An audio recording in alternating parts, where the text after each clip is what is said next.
wanted the best. You've got the best. The hottest podcast in the world. The Around the Ropes podcast, which means it must be Tuesday night. As always, my tag team partner is one of the best ring announcers in all of the Northeast. If you're also in the state of Pennsylvania and you're an ordained minister, he can help you with that as well. The one, the only, Sexy Ryan himself. Ryan, what's going on? Welcome to Tribal Hour here on the Around the Ropes podcast.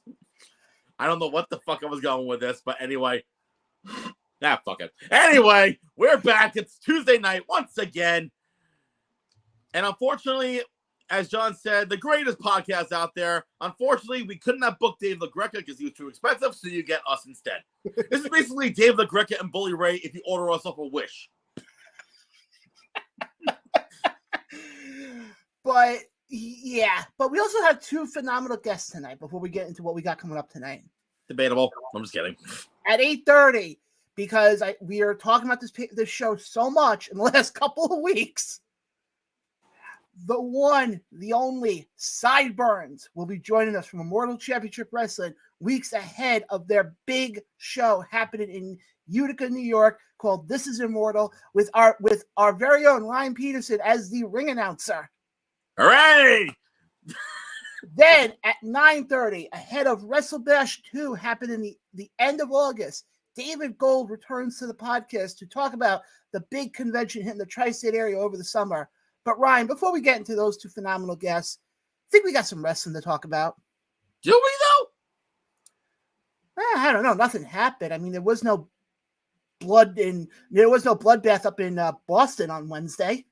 And there was definitely no death in Jersey. So, okay. Anyway, folks, thank you so much for tuning in. We hope you have a great night. And always remember to always go for Tribal Hour. But guys, it doesn't work. We're going to get started. We're going to talk about Blood and Guts. I don't want to talk about the whole show. Well, actually, the one thing I do want to mention, though. There's a few things I want to talk about with Blood and Guts, though. Not the entire episode, just a few of them. Did you notice how the women's match on Blood and Guts was very short? Well, yeah, because they wanted to make some time for the main event. Well, no, there's a reason why it was short. Is because Tony Khan felt that had they not put a women's match on the card, then people would have been upset. Interesting. Yeah. I mean, granted, I think the two women he picked were perfect for that moment.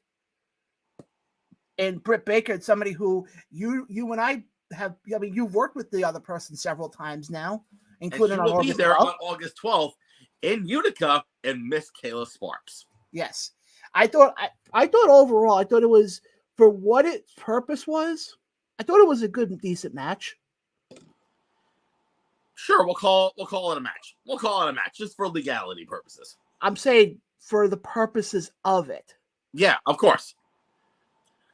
But a couple things I want to talk about, first of all, was what opened the show, and that was Jack Perry against Hook for the FTW Championship. Okay, let me ask you this now. What do you think about, before we get into the match itself, what do you think about Jack Perry's new entrance? I like it. They got to do something different with it. It's still a work in progress. But to be quite honest, I may get chastised for this, but I was sick and tired of hearing the Jungle Boy theme. Whoa! I was getting so annoyed by it. It was way overdone, and I'm so glad that we saw in a little vignette before he came out that character is finally dead and buried. Okay, I have a question. Is that the sound they make for playing with Jungle Boy, or is that the sound you make after you go eat Taco Bell? Yes. Seriously. Well, I'm sorry. That's part of the song. If you actually listen to it, instead of being blinded or blown up while doing that.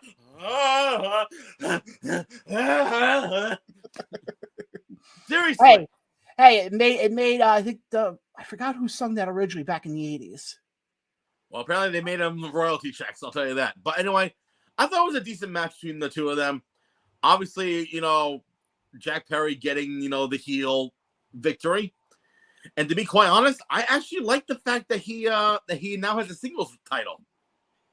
I didn't think, to be honest, I know that the comment always was, oh, with Jack Perry, he's going to be one of these guys who's going to hold a singles title. I didn't think his first title was going to be the FTW title, to be honest. Neither did I, but honestly, I'm all for it.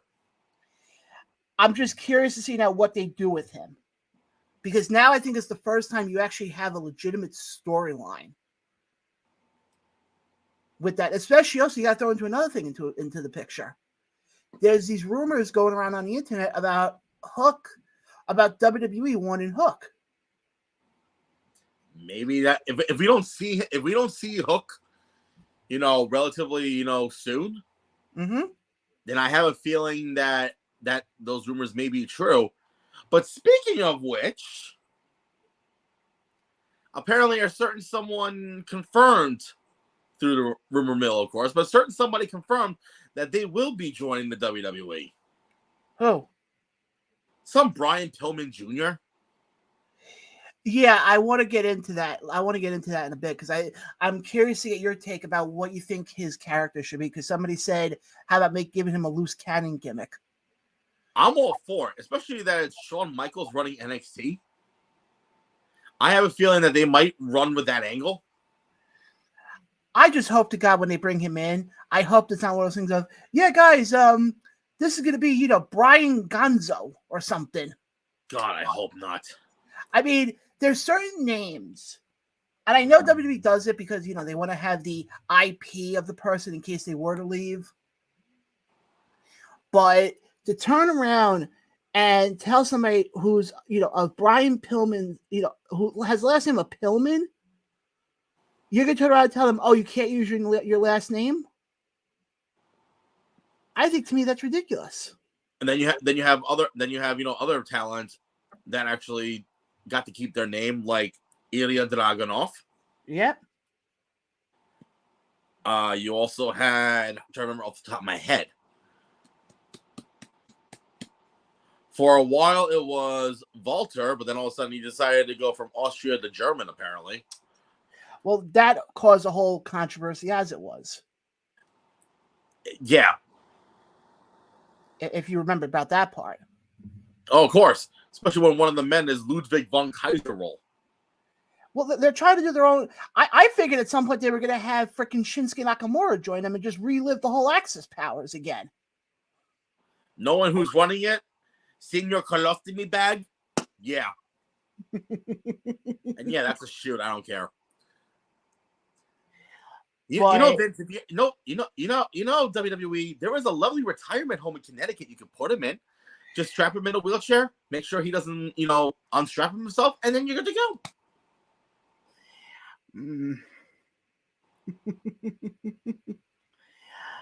Which I think that was the reason why SmackDown was actually good, because he wasn't there. But going back to, I want to get back into Blood and Guts, though, because we kind of went off course on there for a second. Before we go into Blood and Guts, the match itself, did you hear about some sort of mashup that happened? Oh, you mean the shirt that's becoming the hottest seller right now on AEW shop.com? Oh, yes. Yeah. I'm all for it. Oh, me too. Actually, I'll let you describe the reaction last Wednesday when that mashup happened. Oh my God. So, for those that didn't see it, I'll give you a little visual per se. So, MJF comes out to his normal theme, and he comes out and he tells, he's doing the hand thing, cut the music, does, the NWO hand thing. But then earlier on, MJF and Adam Cole were in the back talking with Renee. MJF had matching jackets. Adam Cole had matching gear. As a gift, and said he had one more surprise. So now fast forward back to the entrance. MJF is doing the hand thing. They're playing MJF's music again. He's like, wait a minute, hold on. No, guys, you played my music again. You played my music second time. What happened? And then all of a sudden, when it gets towards, the you hear the, what's all about that moment. It's like, it's a mashup. It's a mashup. It's a mashup. He's literally picking him around. He's literally picking him up and hugging him and spinning him around like he just won, a lifetime pass to Disney World, going, I can't believe you got it. And I was like, whoa, what the fuck? Wait, hold on. But I'm gonna say this: I love the mashup. I love it. Yeah, it was. It's beyond perfect. I honestly, I'll say this much right now: their duo, the two of them together, in Cole and MJF, to me, is the tag team I didn't think we'd ever need, but we need. Oh, and let's not forget the dance off that started off the match. What I love with that was on commentary where all you just hear, you hear Taz making jokes about it, or you just hear Shibata sitting there going, "This sucks. This sucks." But why? I could see somebody like you being in the ring doing those dance moves. Well, yeah, because especially if I was in the scenario that I just have to jump on it and do it. Yes. And folks, if you know, you know. but let's get into the actual blood and guts match itself. Which I'm going to say this right now, and I said this to you offline. Out of the last, first of all, I love how they're making it the signature event. It's almost like their version of Hell in the Cell. It's like it's a mixture of Hell in the Cell and War Games.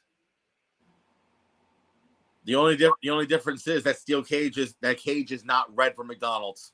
Yeah, but what I love about it though is and you made the comment to me, last year, I felt like the last couple that they've done, even going back to the first one, it was okay. We're gonna take 10 guys, put them on teams, throw them in the cage, have fun. Yeah, and don't get me wrong, they were good, but this one with the story that was brewing for months with the same people, actually, in my opinion, was actually I think the best blood and guts they've ever done. I'll go a step further. I think you can say this whole feud started when AEW first started. Because I say that for one reason. Mox and Omega. Bingo. Yeah, but I will say this also. I was kind of surprised with the unfortunately with Brian's injury. Brian's injury. I never would have thought they were going to pull in Pac for that. You know what's funny? You bring up the whole thing with Pac, and I think that was an interesting thing because that sort of tied it in to the whole thing with Pac and Kenny from when AEW first started. Yeah, I think Pac mentioned that in the build-up. And that's what made it so different is I figured they were going to pull somebody else out. I didn't think it was going to be freaking... Well, on the flip side, when they announced that it was going to be Ibushi, I think everybody saw that coming a mile away. Yeah, but you know what it was? It was great to hear the announcement, though. Oh, no, I completely agree. I just think but also I also look this way. The fact that you got Pac and Claudio out of that.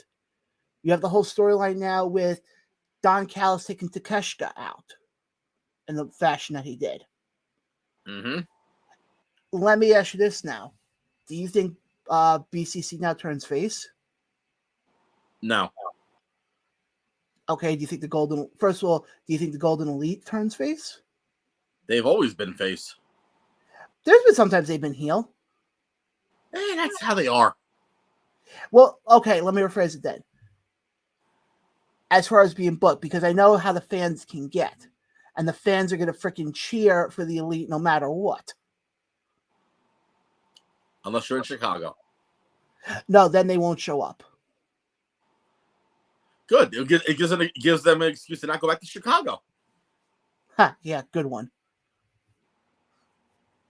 But there's also the whole part that people forget. I don't think they've actually re-signed a new deal with them yet.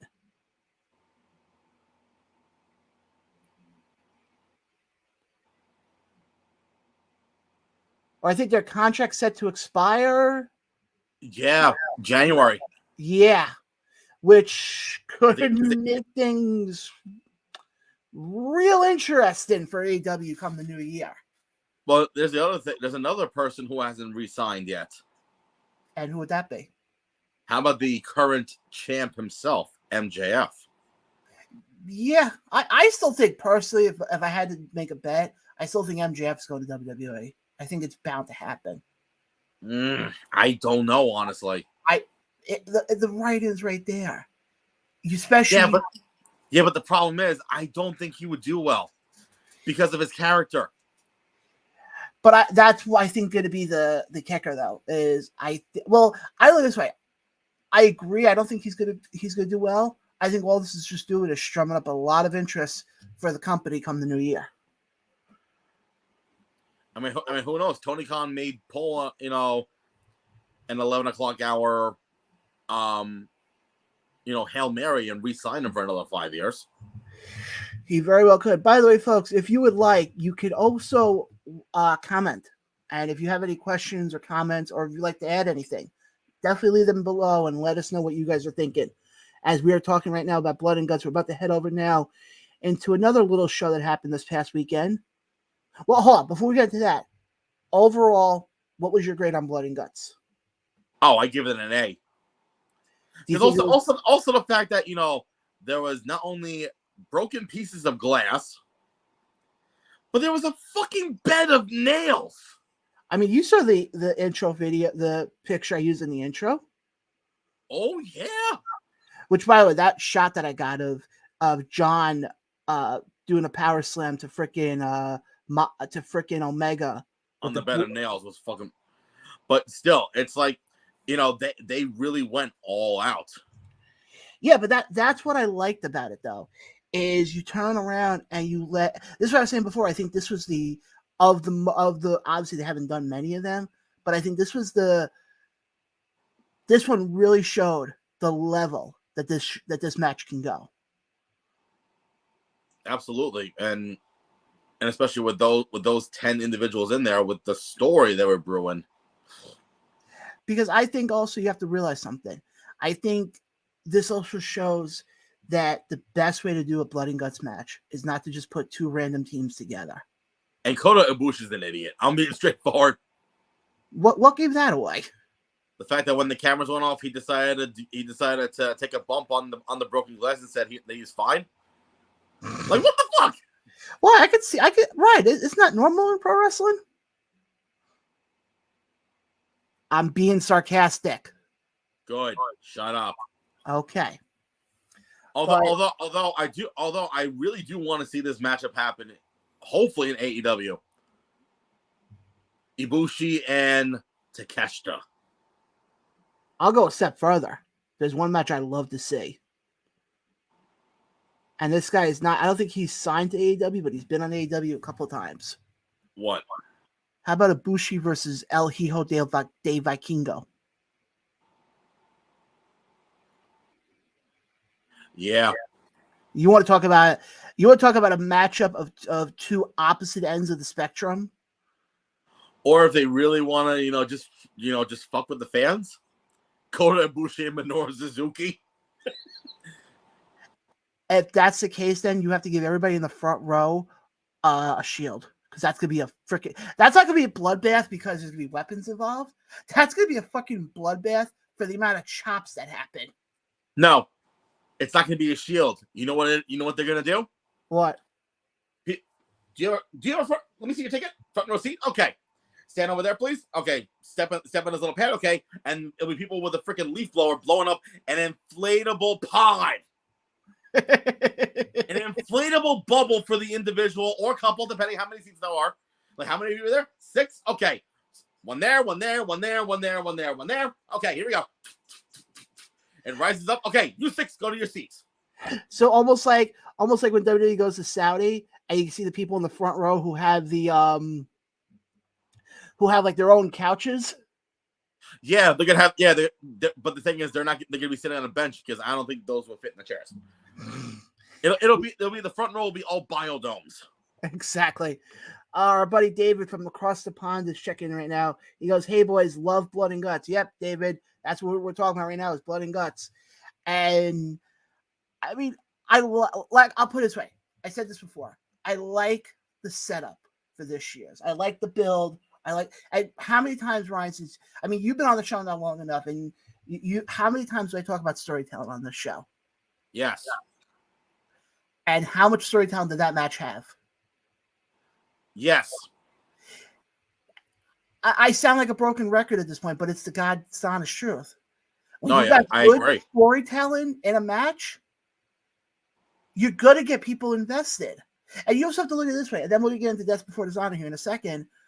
That match was over an hour long. Yeah. Normally, when you get matches like that, you have to keep the fans entertained big time. I mean, the only ones that come to mind of being memorable hour-long matches was you give me that match, give me give me MJF and CM not Bryan Danielson when they had their Iron Man match. Hell, it wasn't a full 60 minutes, but it was goddamn near close. Give me the tag team match that was on Collision 2 weeks ago. Oh yeah, with Bullet Club Gold and FTR. Holy shit. But then if you go back further, you got Shawn and Brett from back in the day. But that what I'm saying is, if you notice all the matches I'm talking about that hit that hour. Okay, I got another one for you. How about Danielson and Hangman Page? Where they actually had a draw.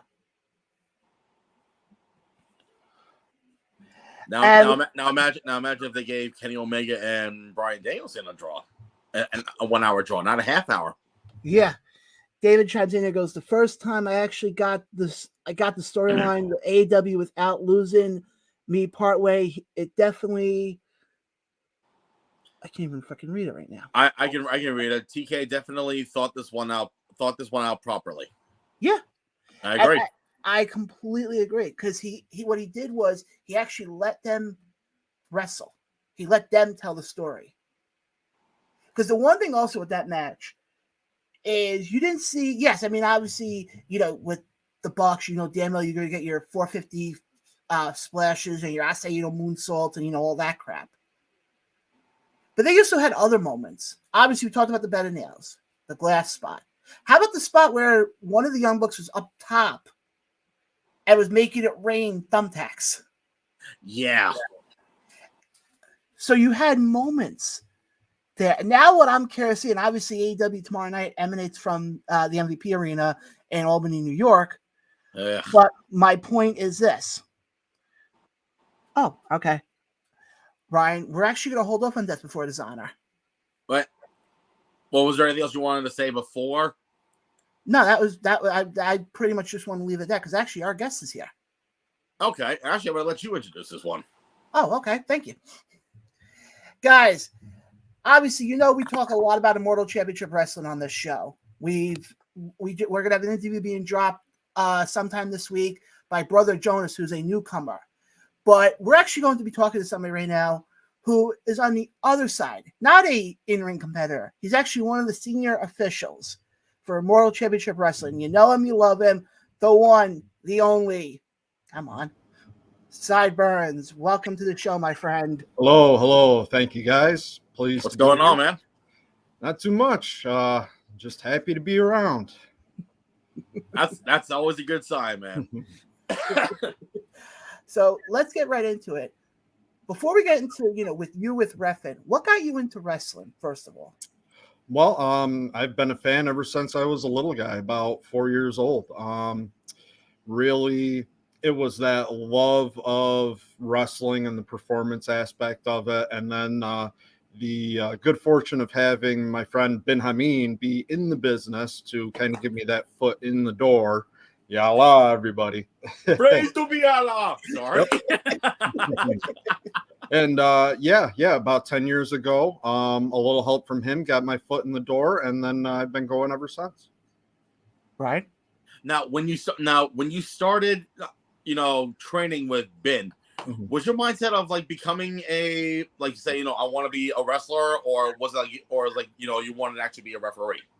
Well, I just knew I wanted to be involved in the business somehow. And really, I started off just like everybody else does on ring crew, helping put the ring up, take the ring down, just being the runner, the gopher at most events, things of that nature. And then after about 6 months of me driving been to the 2CW shows and just hanging out backstage and being that gopher and everything.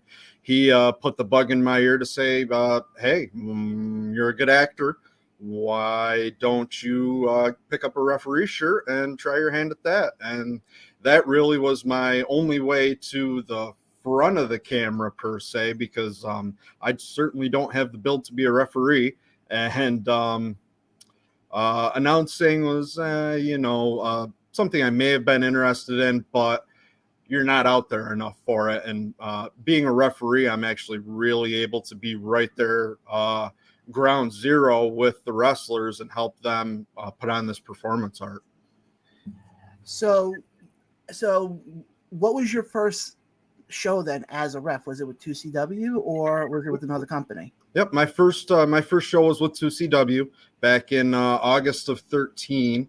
I worked a spot show at their Take 'Em to the Woodshed event up at the Oneida County Fairgrounds in Boonville, New York, at the Woodsman's Field Days.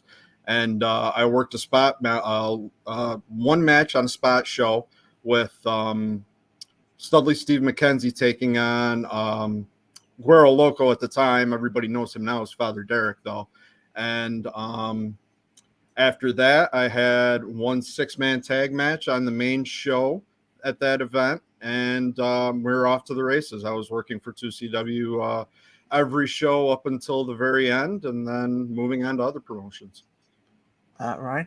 And I missed the 2CW days, but I've heard, a lot of positive feedback, because John and I were on Long Island, so we're on the lower skirt of New York State. Right. But we know that was mainly, a huge promotion up there in the Syracuse area, especially when, one Sir Brody Lee was one of the mainstays up there. Oh, yes. Yep. I came in just as Brody Lee was leaving, unfortunately, so I never got to pass with him in the ring. But I did get to hang out with him outside the ring a little bit, and just a great guy, and a terrible loss for the community. Absolutely. And the fan base, the energy that I've seen from, previous clips on it, the fans were just insane up there. Absolutely. And even seeing a lot of the Immortal shows that we've been running in the area. Now that was the, sorry, go ahead. Carried on. It didn't just die with 2CW when 2CW died. The fans are still there, and they're still bringing the heat to pretty much every Immortal show that runs up and down the thruway. Now, you mentioned Immortal. I just want to ask, off the top, right off the bat, how did your relationship with Immortal start? Well, it actually dates back to a couple of years prior to Immortal. Being best friends with Ben Hameen, we travel together a lot. Anywhere that he gets booked, he thankfully says, hey, I've got a great referee that can help you out here. And he tries to get me a few matches. And our mutual friend, Mike Mondo, was doing the Spirit Squad gimmick at the time. And he appeared a few times for Dynasty Professional Wrestling, which God, Mike was a part of back then. And that's how we got involved with Mike King. And then after everything happened with Dynasty, and Mike King and Chris Envy went their separate ways, and Mike King started up Immortal, he knew right from the get-go that he wanted me to be his number one ref, just from what he saw of me working in Dynasty. So really, it dates back to just one Dynasty event in Amsterdam, New York, where I watched Spirit Squad beat the crap out of Ben Hameen. And it's funny you mentioned Dynasty. I just want to throw this out there, too. I actually announced their debut event in 2013, I think it was. Oh, really? It was up in, I think it was Richmondville, I think it was. Okay. Yep. It was near Schenectady. And because I actually found the original program that they had, where I'm not going to lie, actually, it didn't even say my name on the back. It just said announcer. I'm like, well, thanks. But yeah, that was 10 years ago. Oh my God. So it's funny you mentioned Dynasty. Yeah.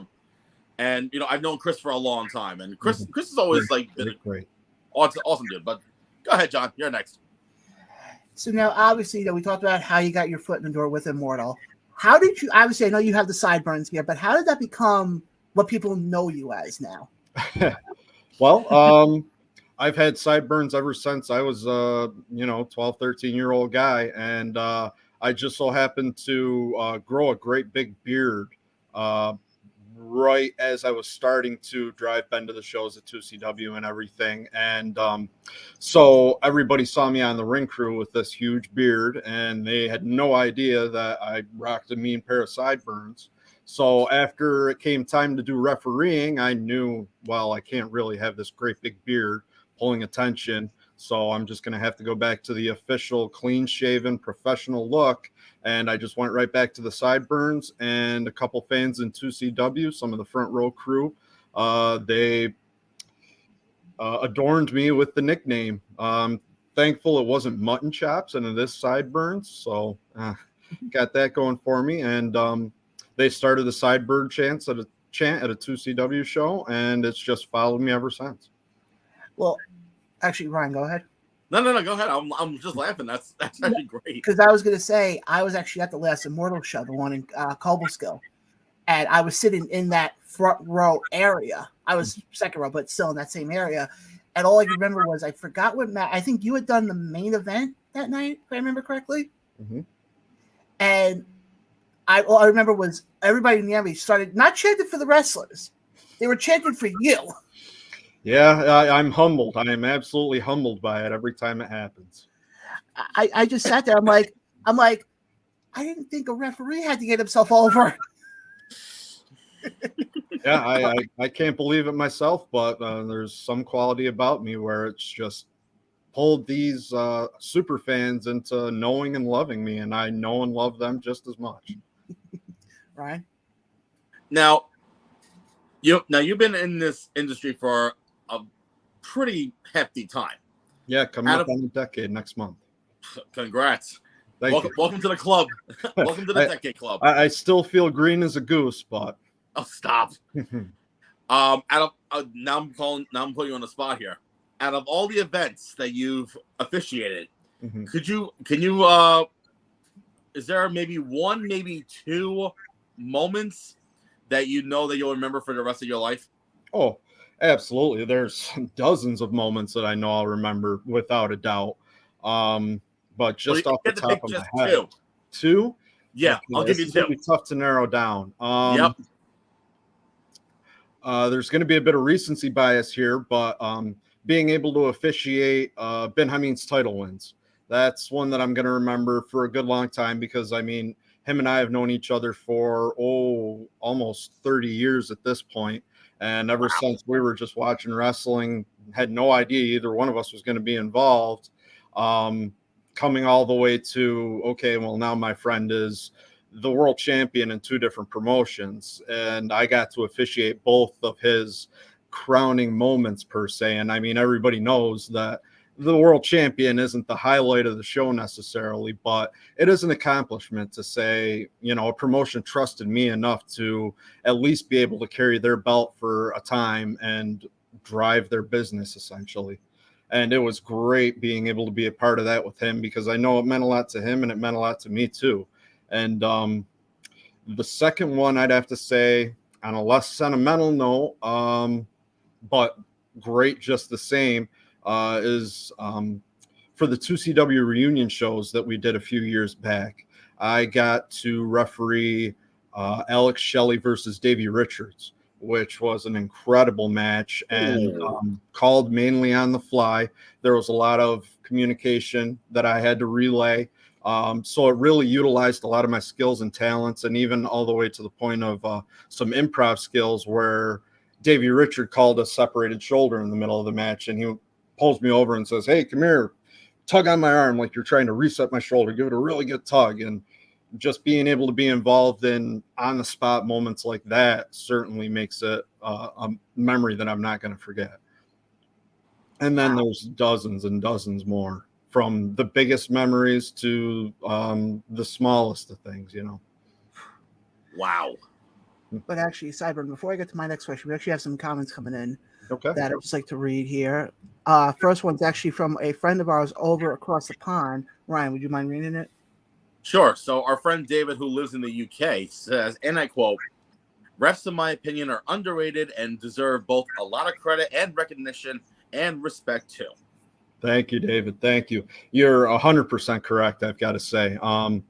We're the third man of the performance, essentially. So you want to not be seen being a referee and not stand out too much. But by doing that, you also need to walk that fine line of being able to enhance the performance as well wherever you're needed. And I would have to agree that a lot of times referees are underrated, but you're supposed to be. You're a referee. You're not supposed to be pulling the main attention of the match. You're not supposed to be somebody's absolute favorite in the business. You know what I mean? And it's great when you are somebody's absolute favorite, but yeah. And we got a few more comments coming in. One of them actually, Sideburns, you actually may know this person quite well. Billy Wolf chimes in and says, "Hey guys, Sideburns is the man. Best ref around. Keep up the good work." Thank you. So, I mean, you keep saying about, people, about referees, should it be, center of attention. I feel like when I mention your name to people, they're like, "Oh my God, you're going to have him on?"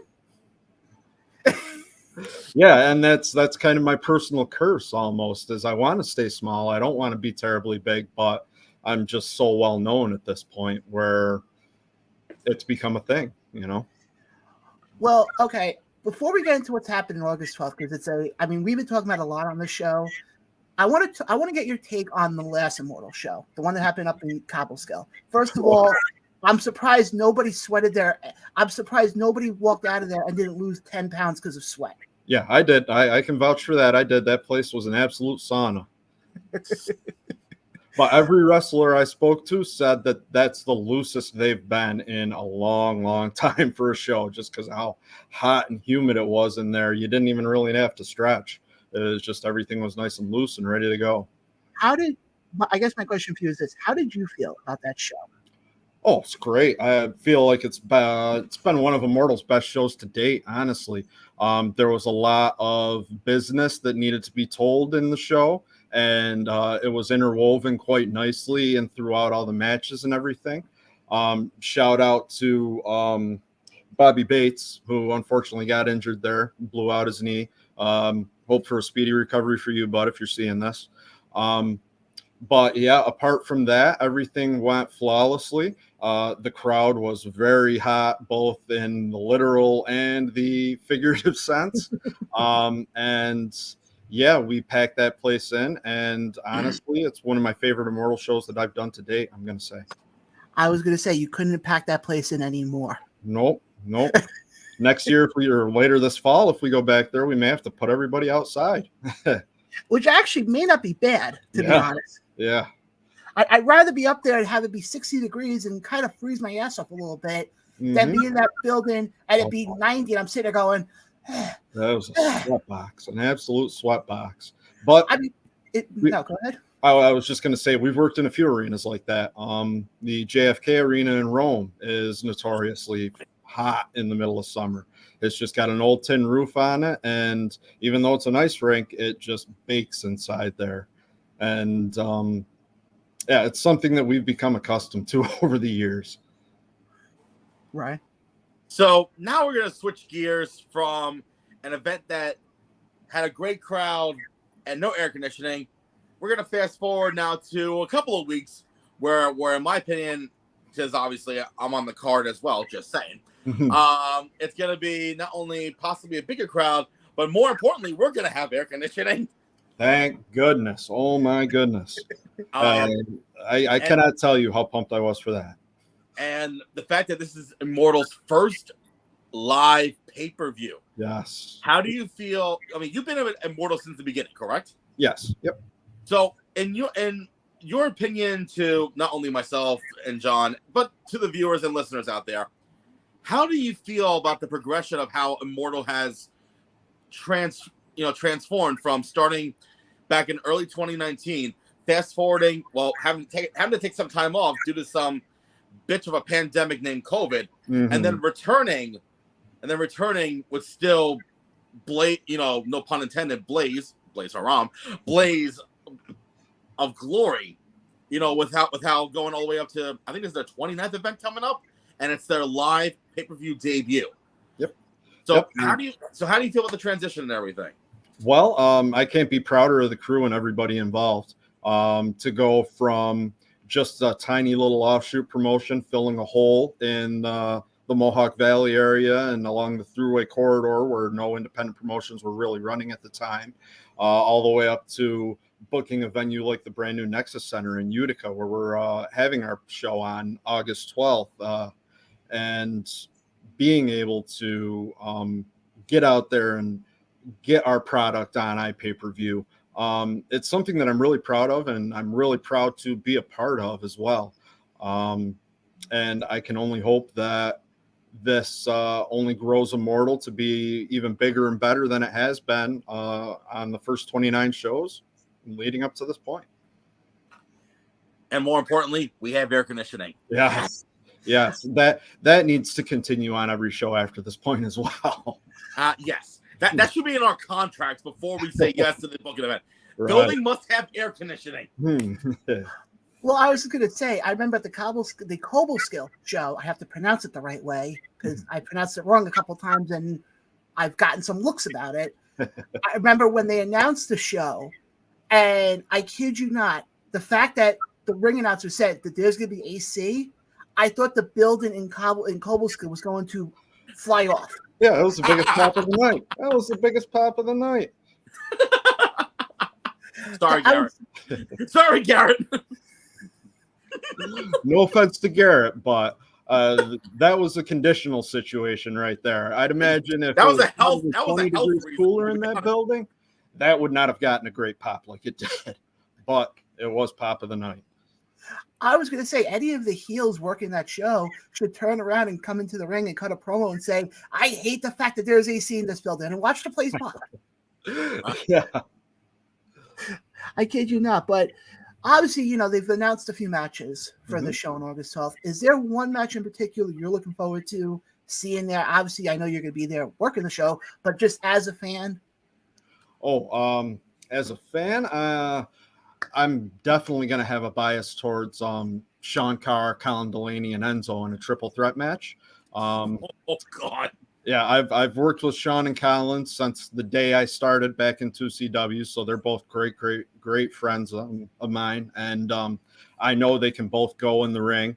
And Enzo, who I got the chance to work with at the 2CW reunion show, also a great guy. He's going to fit right in just nicely with them. And even if he doesn't want to wrestle so much and use the mic, well, then you've got Colin and Sean to just bounce off of each other and still give a great match. So no matter how you look at it, I think that could be match of the night. And it's my personal favorite that I'm looking forward to for sure. Brian?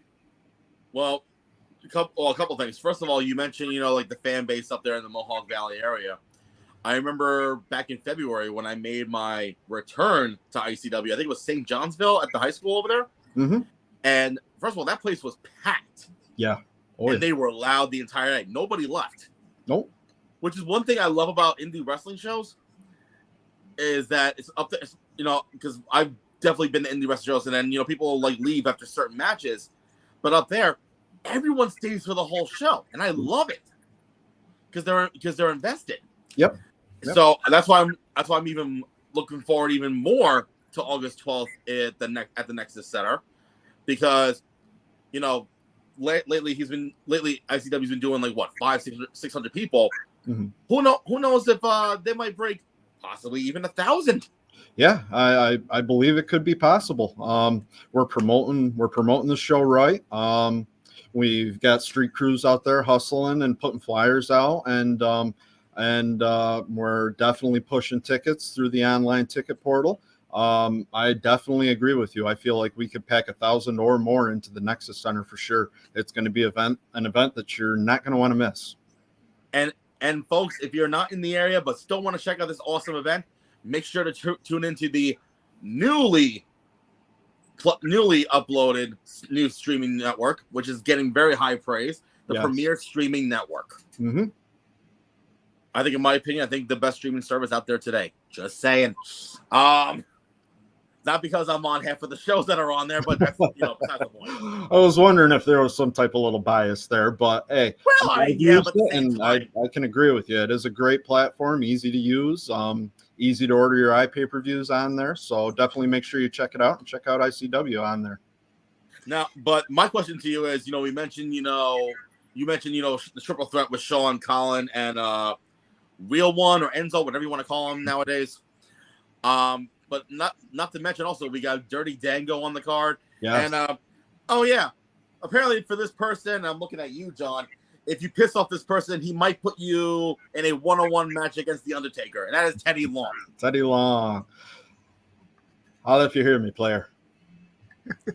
I was telling John this off camera. The week of the show, I am going to do some research on how to do the freaking, the shuffle. Yep. I'm gonna try and research that. That Teddy Long signature. All I know is this. I know they haven't announced all the matches yet, and I know they'll announce more in the weeks to come. Mm-hmm. I, for one, am so looking forward to this show. I mean, I feel like on this podcast, and there's plenty of other podcasts that are talking about this show, but just looking at it, with our show right now, I mean, Ryan, I feel like we've been talking about the show for what, the last month? Actually, almost 2 months since Mike broke the news to us. Yeah, we have been talking about the show. So as a fan coming up from Long Island, I'm like, I keep telling Ryan, I'm like, just get me to August 12th already. Yep. It's gonna be quite a show. And also, I keep forgetting their names, but they're behind the scenes at Immortal Championship Wrestling. Never thought I'd be at a wrestling show where there's delicious catered food. I'm being straightforward. Oh, Tammy and Viking and Bridget. Oh my God, that's a carryover from the 2CW days. They were old 2CW fans, and thankfully they brought that great catering with them to Immortal, and we've got them in our fold. And oh, do they treat us great? Not gonna lie, I remember back in February, and I forgot for a hot second they still did that up there. Mm-hmm. But when I saw that, I was giddier than a schoolgirl in a candy store when I saw that. Yeah, well, it's not. Go ahead. I remember the funny thing with that, Ryan. You bring that story up. I remember because I was helping with commentary. I ended up doing what should have been Garrett Holiday versus Nick Sullivan. Mm-hmm. Mm-hmm. And I remember talking to one of the guys at commentary, and I remember Ryan comes up to me. He goes, "John, you're hungry." I go, "I can eat." Yeah, why? He goes, "Come here, follow me." And in my head, I'm like, "Where am I going?" He goes, "Here's catering." I'm like, "Okay, it looks good." He goes, "No, since you're working, you're allowed to eat it." And I'm still going, "Wait, me?" He goes, "Yes." I go, "Okay." I'm like, you're gonna have to twist my arm for that one. Yeah, but to be fair, even if you weren't working, I would have hooked you up. No such thing as a hot dog and a handshake at ICW. It's fully catered with some of the best food that I've had, and it's not every show that you go to where you get any food at all provided by the promoter. So it's the same hokey bullshit of pizza. Yeah, yep. Here's a slice of pizza for you, boys. Yep. Oh, geez, we've gotten that, which is better than nothing. I'm definitely going to say. Oh yeah, no. Pizza is a lifesaver too. When you've driven 5 hours to get to a show, didn't have much time to stop and eat, and almost break my neck on the side of the ring. But thanks for the slice of pizza. Yeah. Yep. I look this way: you can either get a hot dog and a handshake, or you get yourself a nice whatever they make. Oh, they make everything. Everything. Sliders. Yeah. Oh, so good.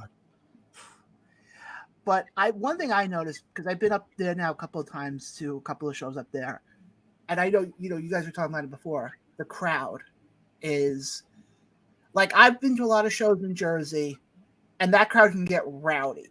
Mm. But up in like Albany, Schenectady, even I was at the show in Rome.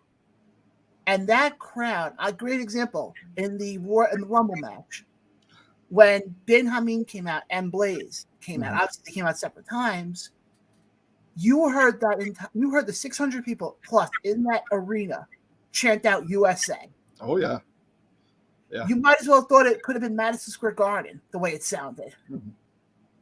I think a lot of it boils down to that void of independent wrestling that we've had here in the central New York area ever since 2CW closed.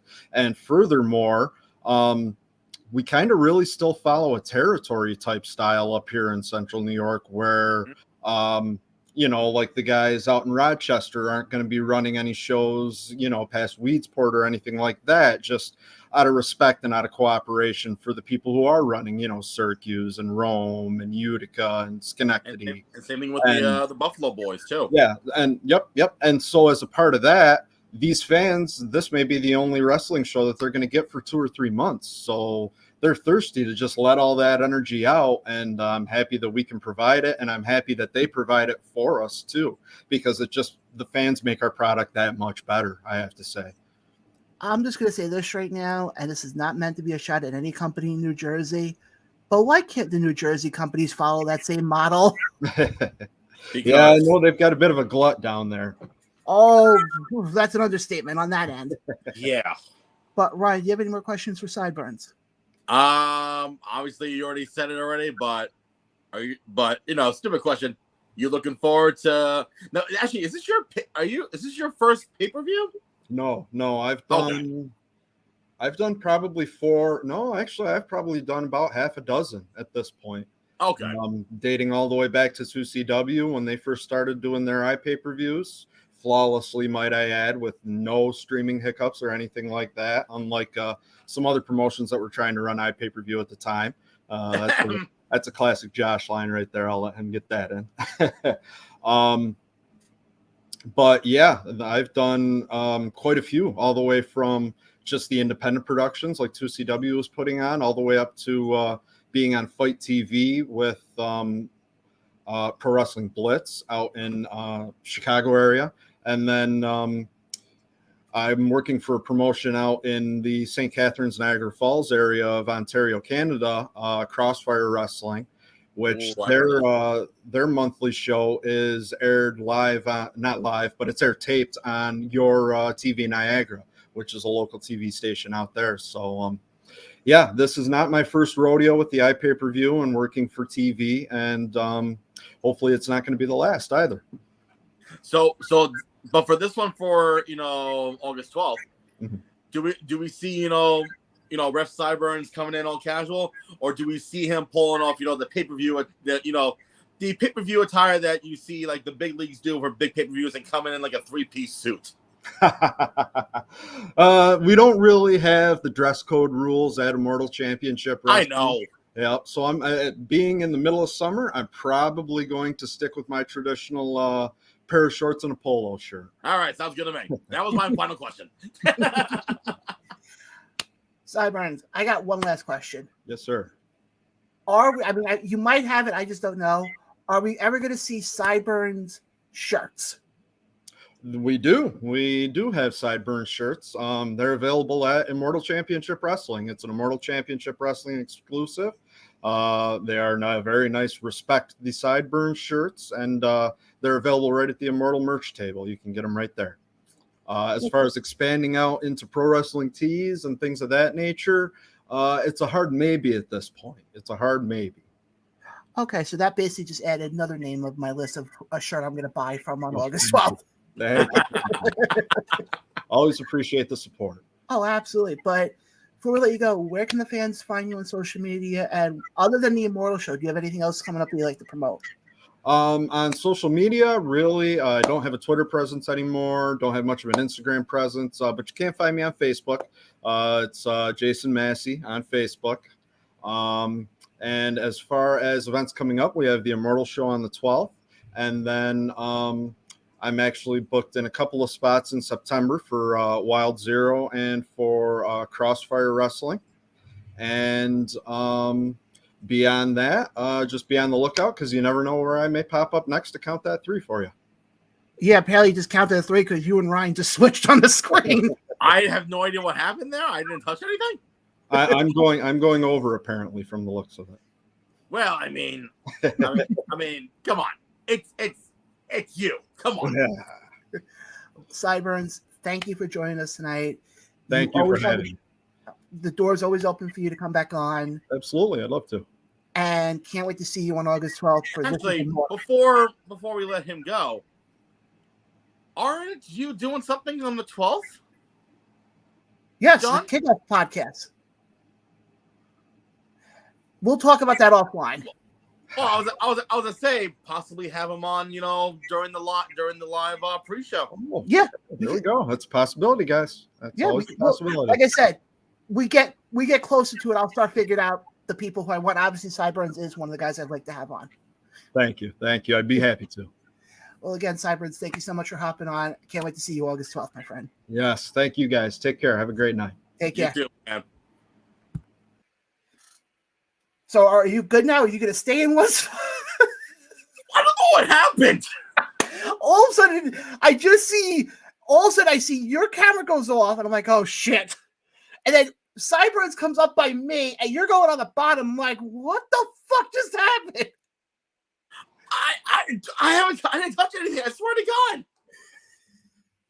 Well, guys, hopefully you like that interview. We got another interview coming up in about 30 minutes or so as David Gold, owner of the Asylum Store and the man behind WrestleBash 2, will join the program. But now, guys, Jesus Christ, we're actually going to take a step away from talking about the big boy leagues. No, we can talk about one more. Oh, yeah, well, let's go quickly into Death Before Dishonor. 30,000 feet above, what'd you think of it? Which illuminated from Trenton, New Jersey. So 30,000 feet, I'm talking New York City.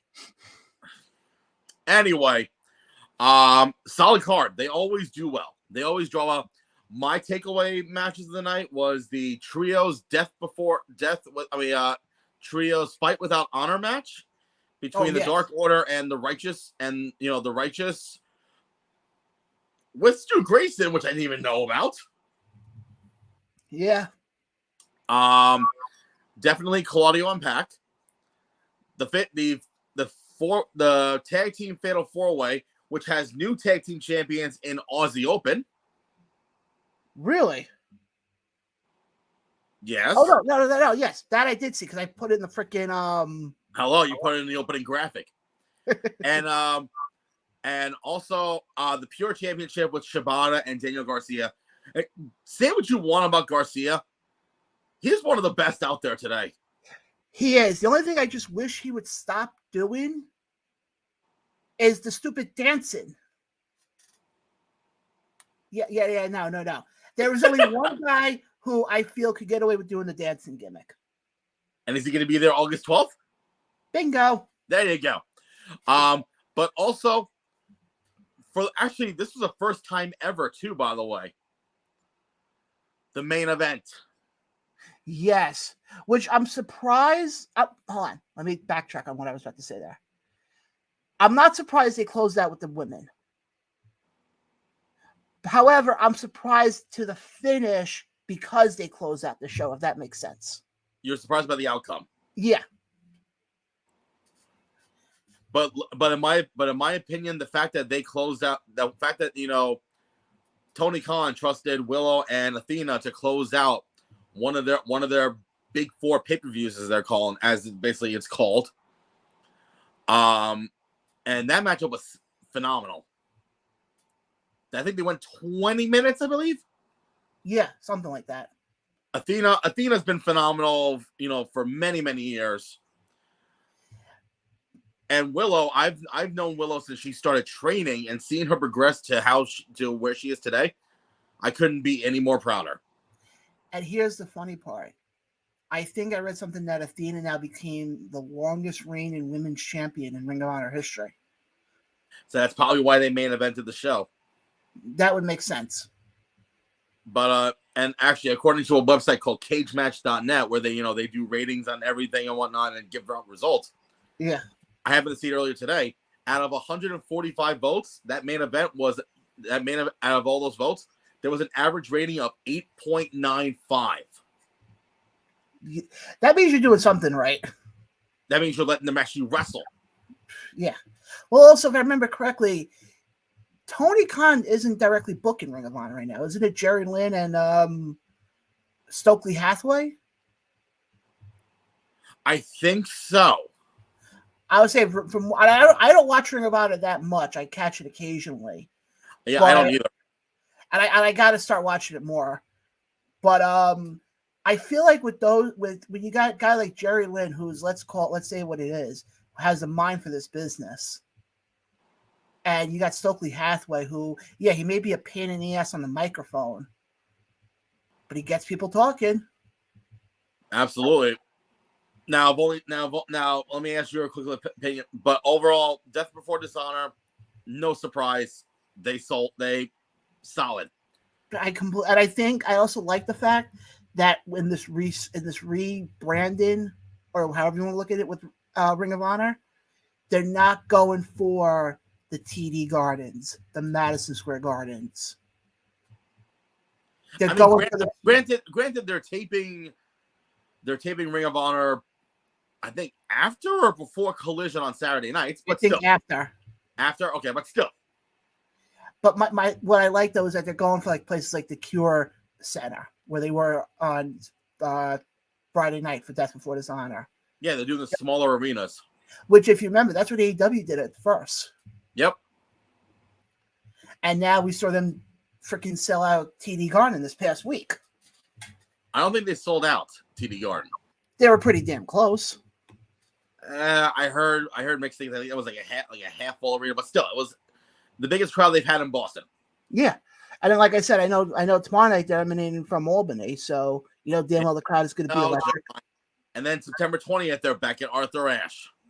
Oh, I'm not saying it for any other reason, but when they're ever in New York, okay, I don't care if it's Buffalo, if it's Albany, if it's Arthur Ashe, or if it's UBS Arena, that's where you get the most electric crowd. Yeah, but some might disagree, saying, "Oh no, Chicago is the greatest." Yeah, okay, sure. No, Chicago's the greatest if you're from Chicago. Obviously, we're both from New York, so we're going to say New York's the greatest. Yeah, Chicago, the one that had that baseball team that took 106 years to win a title. Moving on. You want to get some? Tell me if I'm lying. Okay, Phil Brooks. What? I don't have a crappy comic book. I'm sorry. Let's get into some indie talk, shall we? Sure. Let's go briefly before we get into what's happening this weekend, because you got two big shows there, my friend. Oh, yes, I do. Want to get quickly into what happened this past Saturday over at Titan as they held their show, American Spirit. Decent pay-per-view overall. Was it the best thing I've seen? No, not really. There's a lot of things they could change, to be honest. Match of the night for me, I've said it before. I think you got to give it to Rocket and Daniel Alexander, the light heavyweight title match. Because they were doing moves that, granted, where I was sitting, I couldn't see half of them because of the lights. But my point is this. They put on an excellent match. The bright spot for me, though,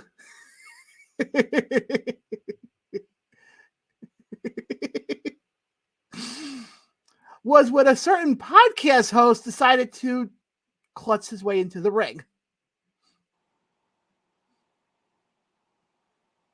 Oh, no comment from the peanut gallery on that one? Go ahead. Well, I'd like to explain first how that whole thing came to fruition.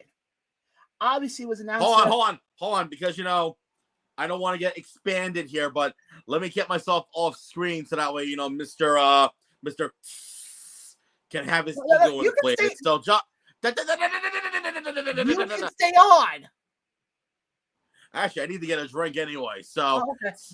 So that's actually a real excuse. But anyway, John, why don't you let your massive ego tell the viewers exactly how you pulled off this shit. So go ahead. Be my fucking guest.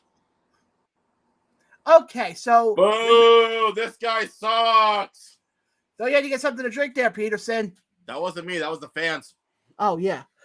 So what happened was, a couple days ago, it was announced, because Joe Ocasio was supposed to face PJ Savage. So it was announced a few days prior, about maybe a day or so before the show, that unfortunately Joe Ocasio had to pull out of all of his indie matches because he had experienced a hit-and-run accident. Joe, hope you're doing good. Hope you have for a speedy recovery. So they put out a poll of who was going to face PJ Savage. The choices were Ben Castle, Frankie Picard, Elijah Eden, and Alex Ace. I think were the four. I think there may have been the fifth guy. Oh, Michael Fane, I think was the fifth guy. So I jokingly said, because we were going to be doing the kickoff podcast, I was like, hey, why don't we make the announcement on the show? And Billy Fetsky, owner of Titan Championship Wrestling, turned around and said, I like that idea, but we're going to do you one better. We're going to have you announce it on the live mic at the show. So in my head, I'm sitting there saying, okay, they're going to have me do it before the show, stand in the entrance ramp and do it that way. Oh, no. I get to the venue. I come walking in, and who's the first person I see? I see another ring announcer, David Adams. David Adams, yeah. Who turns around to me and goes, hey, bud, welcome to the show. I'm like, thanks. He goes, no. He goes, you're, and then he somehow led into a conversation of, you're on the show. I'm like, what do you mean I'm on the show? He goes, Billy wrote you in for the card to close out the first half of Maine, to close out the first half of the show. I'm like, close out? What are you talking about closing out? He goes, oh, yeah, you're going to make the announcement in the ring. Live. And I'm like, huh? What? Huh? So, mind you, folks, Titan Championship Wrestling has two types of rings. They have a low-rising ring and a high one. Ryan, you want to take a guess which ring they use on Saturday? They use the high ring. Yes. Which, I'm a short person. And it was a sight to be seen. Best way to describe it, folks. Imagine the hit song from the movie Snow White going, hi ho, hi ho. I climb into ring, I go, and hope I don't break off my, you know what? Well, I actually went through the middle rope. Finally! Yeah, it didn't work out too well. Because I couldn't get my other leg to go over. So I thought I was going to get into the ring, and I thought David was going to do like some sort of spiel and be like, here you go, here's the mic. I get in, he looks at me, he goes, here's the microphone, have fun. So I do my little spiel, I go, hey guys, as you heard from David Adams, I'll just reiterate again, I'm Jon, host of the Around the Ropes podcast, not the Around the Ropes Wrestling podcast, although I like that name. By the way, folks, you notice he said that he's the host and, doesn't put anyone else over. Just saying. So I did. I pulled a U move out there. What? What'd you say? Who's got time for one more match? I was going to. Oh, God.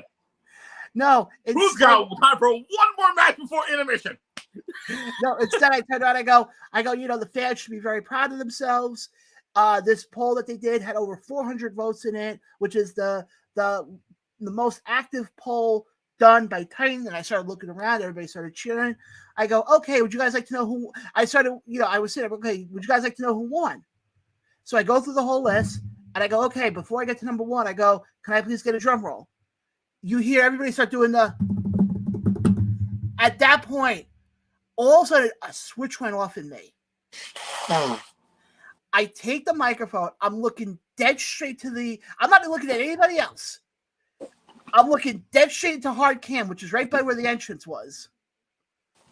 And I go, the winner and the man who will face PJ Savage tonight. Savage! Sorry. The one, the only, Ben Castle. And I here's the microphone. I go, here. I go stand in the corner as, Ben Castle, Frankie Picard, and their crew comes in, and then PJ comes in, and David looks at me, he goes, you're enjoying every minute of this, aren't you? I go, you bet your ass I am. Then comes the fun part of getting out of the ring. Now, obviously, folks, if you watch wrestling, you know that they have the thing called stairs, which most people use. Most. I say most because there's one schmuck who decided not to. Hi, that's me. Wait, when did they book Taylor Swift? Because all of a sudden I go out of I went under the bottom rope this time. And I'm sitting there going, okay, I was going to plop my ass down and do it that way. Go to plop my ass down. I'm looking. I'm like, My legs are dangling off like I'm off a 20-story building. I'm like, there's no shot in hell I'm going to do this without breaking my fucking ankle. So David happens to come walking by. He goes, are you okay? I go, yeah, David, I'm doing splendid right now. I can't get down. So he goes, come here, grab my shoulder. Grab the shoulder, hop down. Now, the problem is the shoes I have on don't have the biggest support underneath them. And when you have about 295 pounds of fat coming down on your feet, you feel it. Hello, I know the feeling. Yeah. I had the biggest stinger in my leg the rest of the night. I guess because I've been doing it for so long, I've gotten accustomed to it. Well, you're good at it. I'm not. True. I didn't, and I also tell people I didn't walk out of the ring. I kind of flopped myself out of the ring. But it was, and folks, you can definitely see it when it's uploaded to not IWTV, to MoFi TV. And you can see how, and for some reason, I sounded good on the mic from what I heard. But I'll say this right now, dude, I'm going to put you over right now. You would have been one of the people, had you been there, I could be wrong. You would have sat there and said, I'm fucking proud of you, dude. Yeah, maybe. Thanks. No problem. No, but it'd be serious, so I think you would say that. I appreciate that, man. But I think overall, like I said, was it the best Titan show I was at? No, by far it wasn't.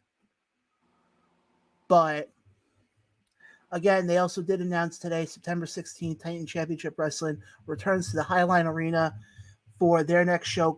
Obviously, their next show is August 12th.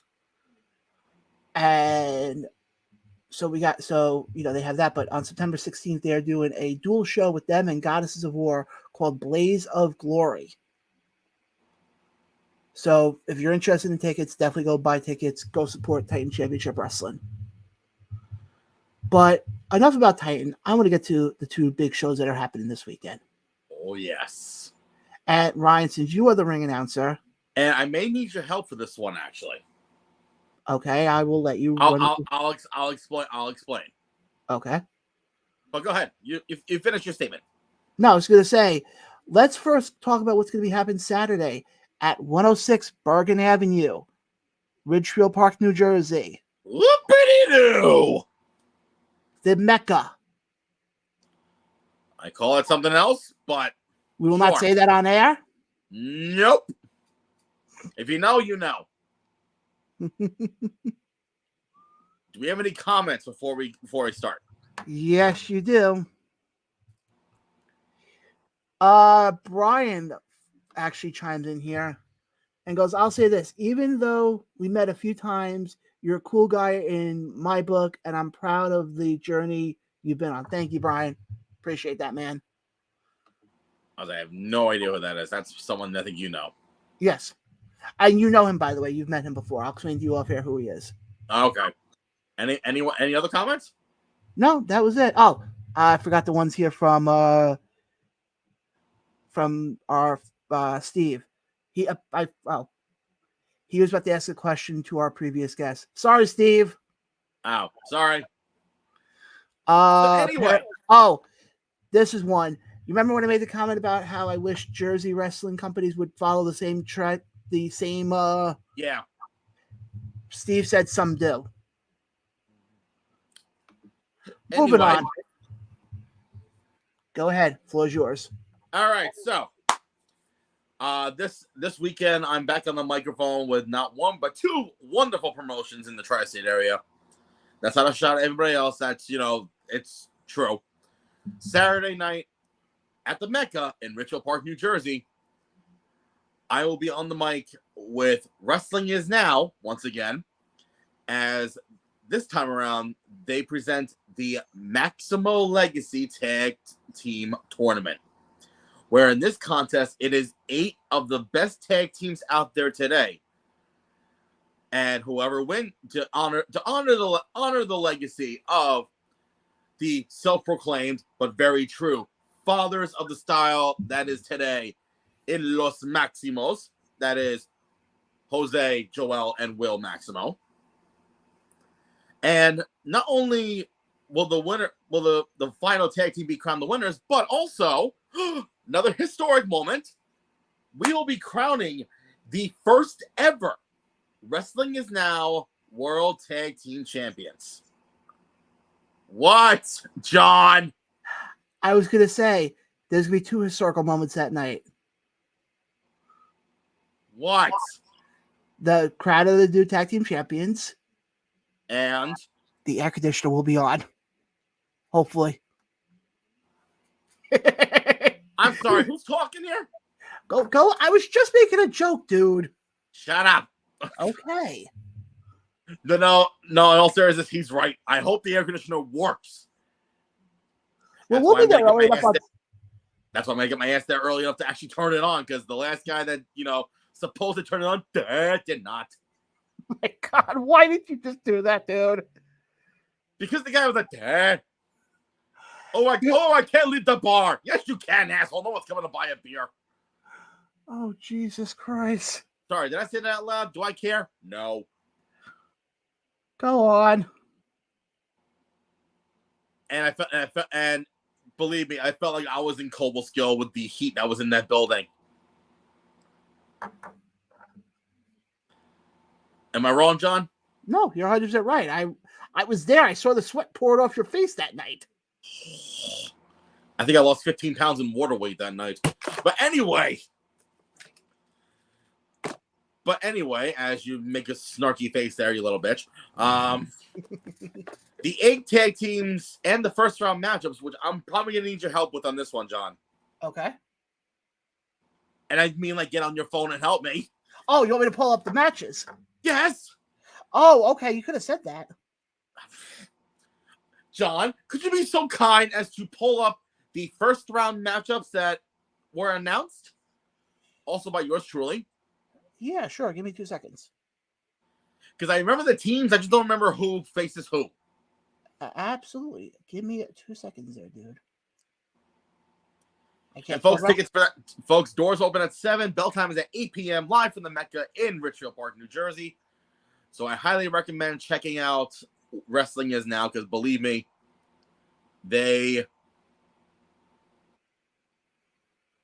something just flew by.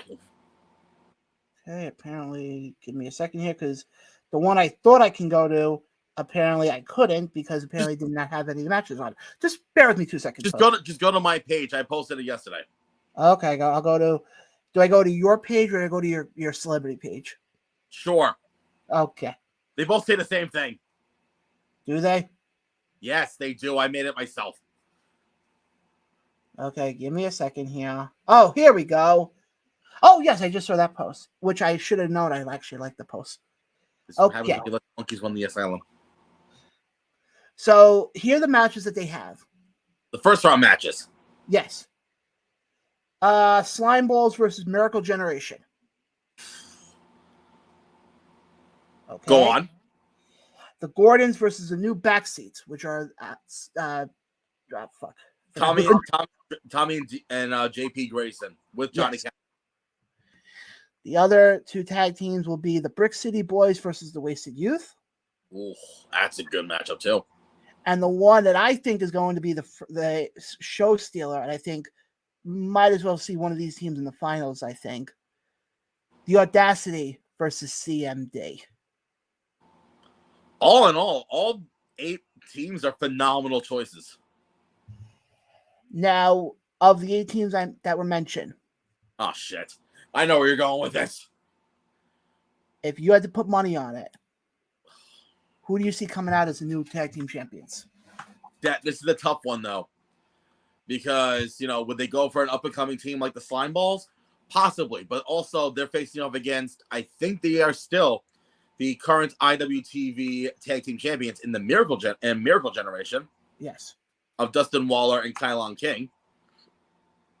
You also have CMD, which is Boom Harden and Deshaun Pratt, taking on the Audacity.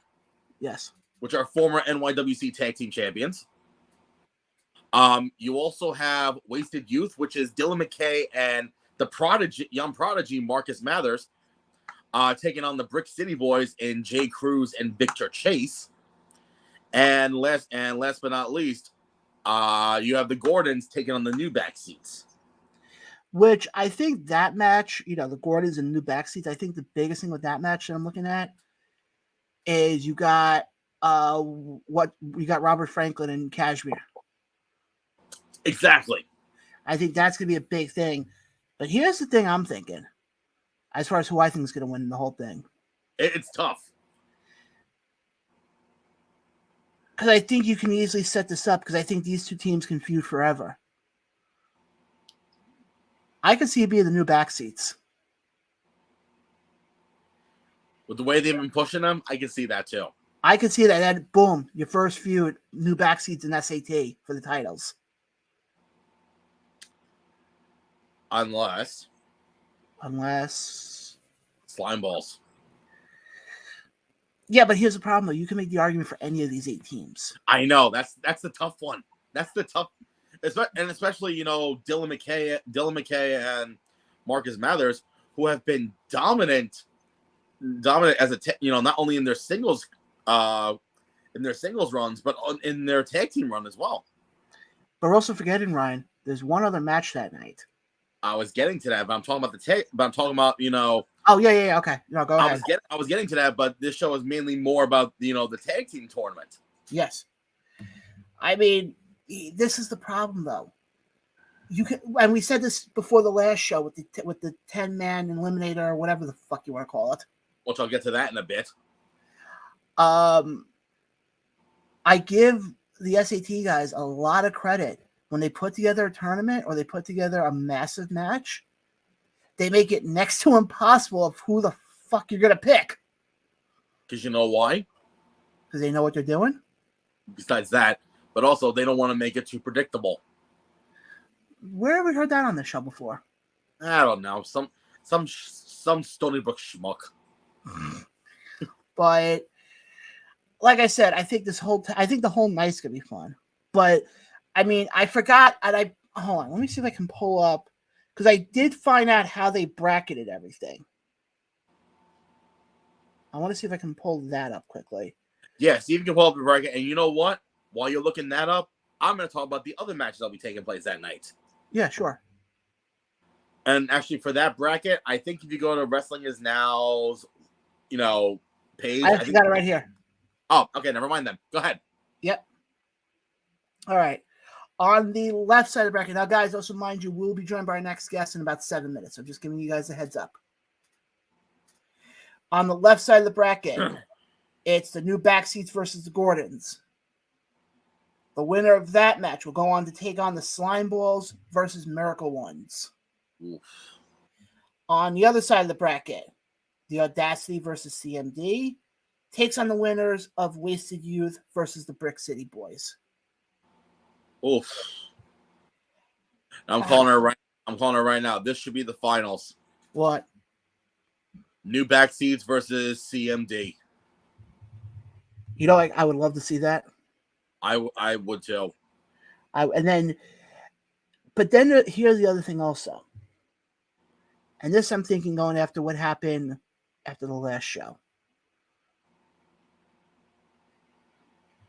After this tournament is done, maybe we don't get the winner taking on SAT so quick.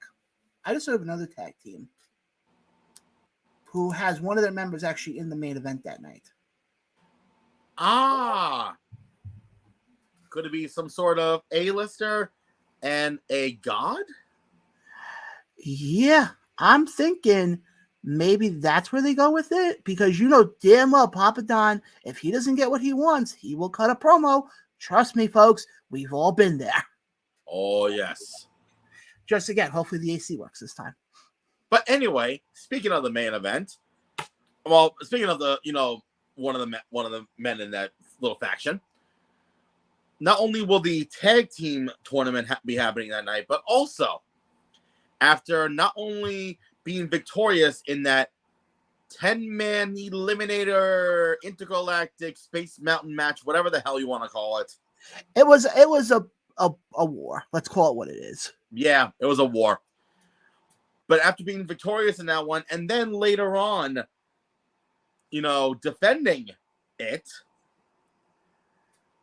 the newly crowned / still crowned Wrestling is Now World Heavyweight Champion, the cause of it all, Joey Conway, faces off against possibly even a bigger opponent than the nine competitors and King Mega, respectively. And that is some guy who, as much as I want to say what I want to say, but you know where I'm going with this, John. I know. But someone who's pretty much a dominant force, not only in Win, but anywhere he goes, in PJ Savage. And especially I think it's the first time ever matchup too. Oh yeah, absolutely.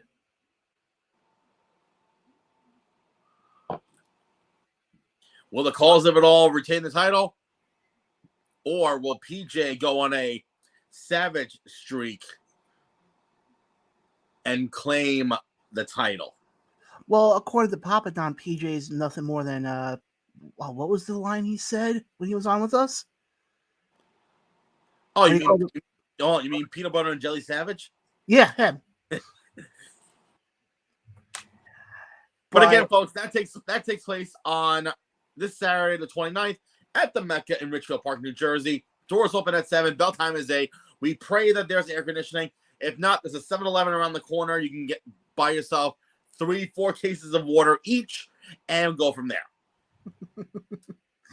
Oh, I know, folks. Saturday night, the Mecca is going to be where you want to be.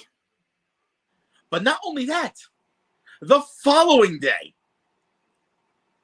on the 30th of July, and yes, John, the spotlight is on me because, because right now this is about me because I'm on the show and you're not. Just kidding.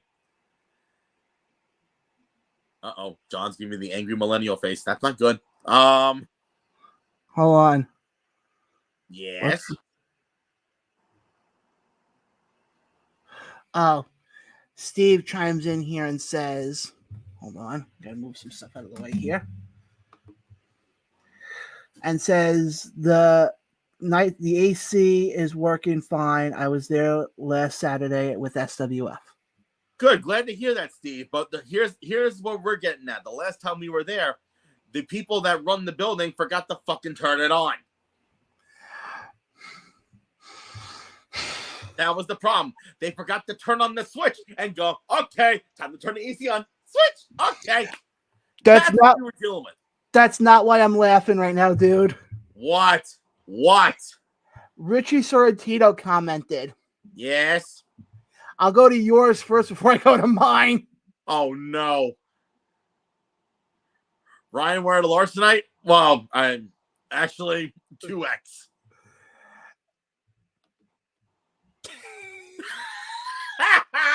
Hey, Richie, one of these days I will be wearing a small. Maybe sooner rather than later, the way everything's going with me. Yeah. Oh, no. What did he say now? He who? Steve? No. I forget when Richie starts commenting, he goes.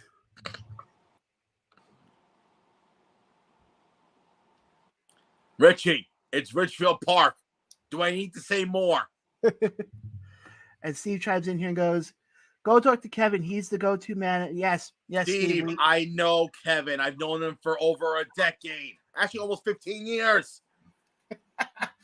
He turned it on a half hour before the show started. And it still wasn't working. So apparently I'm a large and you're a small. That's fine. I'll take it. Hey, John, the journey is worth it. You'll be fine. Yeah, Richie, I appreciate that, man. And I'm hoping sooner rather than later I will be in that medium. But anyway, this coming Sunday, I am back in the mic with Creative Pro Wrestling as they present Beyond Boundaries. Actually, Richie, it's 201. But anyway, Beyond Boundaries, we're on that day night. It's a 5 o'clock start, so day night. I'm saying it day night. Late dinner time. Sure, dinner for the early bird special people. Not that phrase. I'm saying like early bird special, like, come on, Harold, we need to go get our matzo ball soup. I don't want matzo ball soup. You know what I mean. I am off the fucking rails right now. Oh, for the love of fucking God. Can I finish the story about Sunday first? Yes, finish that, because actually our guest is here, but I'll let you finish with Creative Pro first. Thank you. My God, John. This is what happens. You try to put the spotlight away from the other co-host because it's John Blaine and the team. Hold on. I'll make it easier for you. You ready? Thank you. Finally. Anyway, our guest is in the waiting room. We apologize, but I want to get this out of my system. This Sunday, July 30th, it is Beyond Boundaries with Creative Pro Wrestling. We're on that day. We have Liam Davis going one-on-one against Dirty Bulk Bronson. In singles action, we got the Latin Spice, Nat Castle, taking on your homie, the Nomi, Gabby Forza. In a tag team title match it's the Battle of the Expresses, as Midlife Express takes on Adrenaline Express, where one of the stipulations should be whoever loses, unfortunately, has to be, yes, Richie, thank you, because finally it's not the John Blaine show featuring me. It's me and me only. God damn, I deserve the spotlight. Anyway. Okay, Taylor Swift. Yeah, because you know why, John? Because I knew you were in trouble when you walked in. So,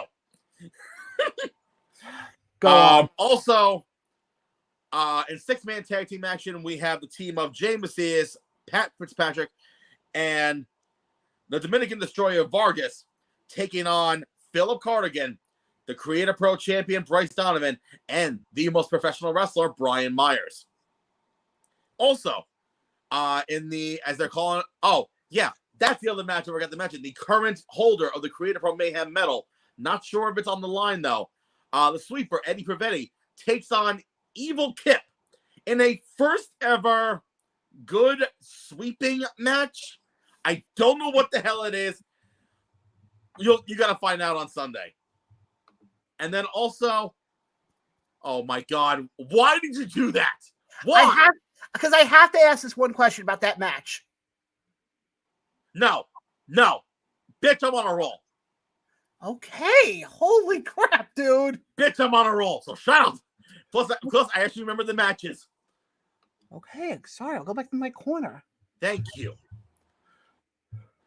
Jesus Christ, again, this guy takes the spotlight on, himself. Move on. In a matchup that is considered, as one of them calls it, the Battle of the Gays. It's the dime piece Aaron Rourke taking on Effie in a first time ever matchup. All that and so much more. Very limited tickets available. I think we have like 15 tickets available before we sell out once again. So again, folks, if you're in Lynbrook on Sunday for Creative Pro Beyond Boundaries, come on down, come see some awesome wrestling, come see Sexy Ryan, and see some of the top talent in Creative Pro today. Now, John, you can come back.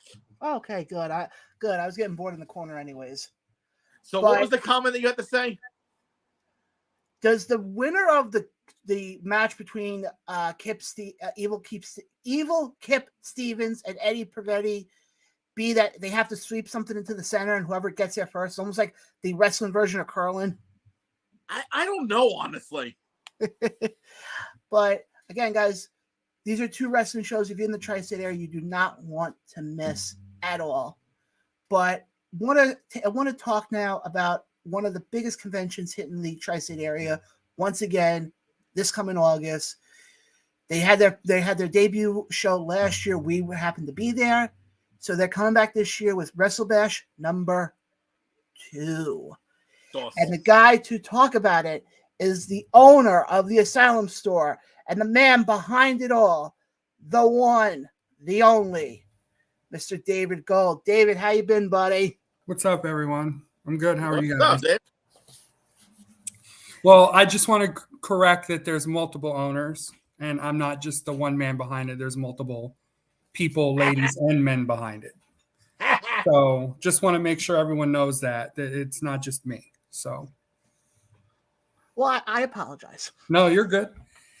You're good. So how you feeling a couple of weeks out before this event? We are at the point now where it's the most of the work is put in part, where we had to figure out where we're going to sit everybody and how we're going to set the place up. It's definitely going to be in a larger building. So we pretty much took over an entire hotel. So right now we're excited because we're getting into the part where now all the work gets to get done. So we just spent, one of our owners spent 4 hours outside of AEW on Saturday handing out flyers. Wow. Ryan? So obviously we were there last year for the first WrestleBash, which, based off, the fans' reaction, it was, very successful. Could you possibly see this one being bigger than last year's? Yeah. We had 900 people last year, which we totally didn't expect. Wow. We did not expect the building to be so crammed, to be honest. So we kind of went bigger. We have tripled our ticket sales thus far. That doesn't we also had like 60% walk-ups last year. So sometimes it's difficult to say yes or no, but in terms of ticket sales, it looks as if we'll have 200 or 300 more people thus far. Wow. If the walk-ups are consistent. Oof. Now, obviously, there's a lot of people on this card. And I know there's been quite a few changes the last couple of weeks with... Oh, man, I've never seen anything like it. We've had vendors have some emergencies, which is perfectly fine. Those things happen. We've had vendors trade guests, vendors pick up some good stuff, vendors picking up guests of other vendors who couldn't make it. We've got some shows that we're up against that we weren't up against last year. Obviously, you got AEW going to the United Kingdom for their show, which some are going to be doing AEW events early, so they're flying out early. So there's some guests we couldn't get. You've got Impact guests that have the NJPW pay-per-view on the same day. Oh, I forgot about that. Their bell time is like 5:00, and our show ends at 4. God. So you've got Impact guests that can't come, and 3 that have already pulled out because of having to be on the show. So we're up against a little bit more than what we were last year. Steve, the entry for walk-up is only $20, but I would suggest just getting your ticket now because it's only $15. So you'll save $5 and you don't have to wait in line. And that's always a good thing. Trust me, I've been to a few conventions where there's been a very long line. If you're in the tri-state area, you know exactly what show I'm talking about. Yep.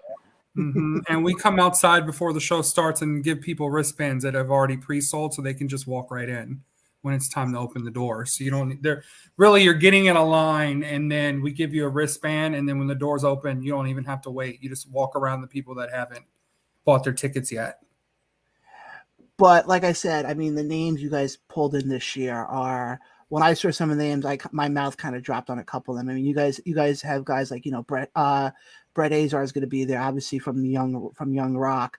DDP is going to be there. I'm trying to think of who else that I can remember off the top of my head. You got the Lucha Brothers, who haven't made an appearance in quite some time.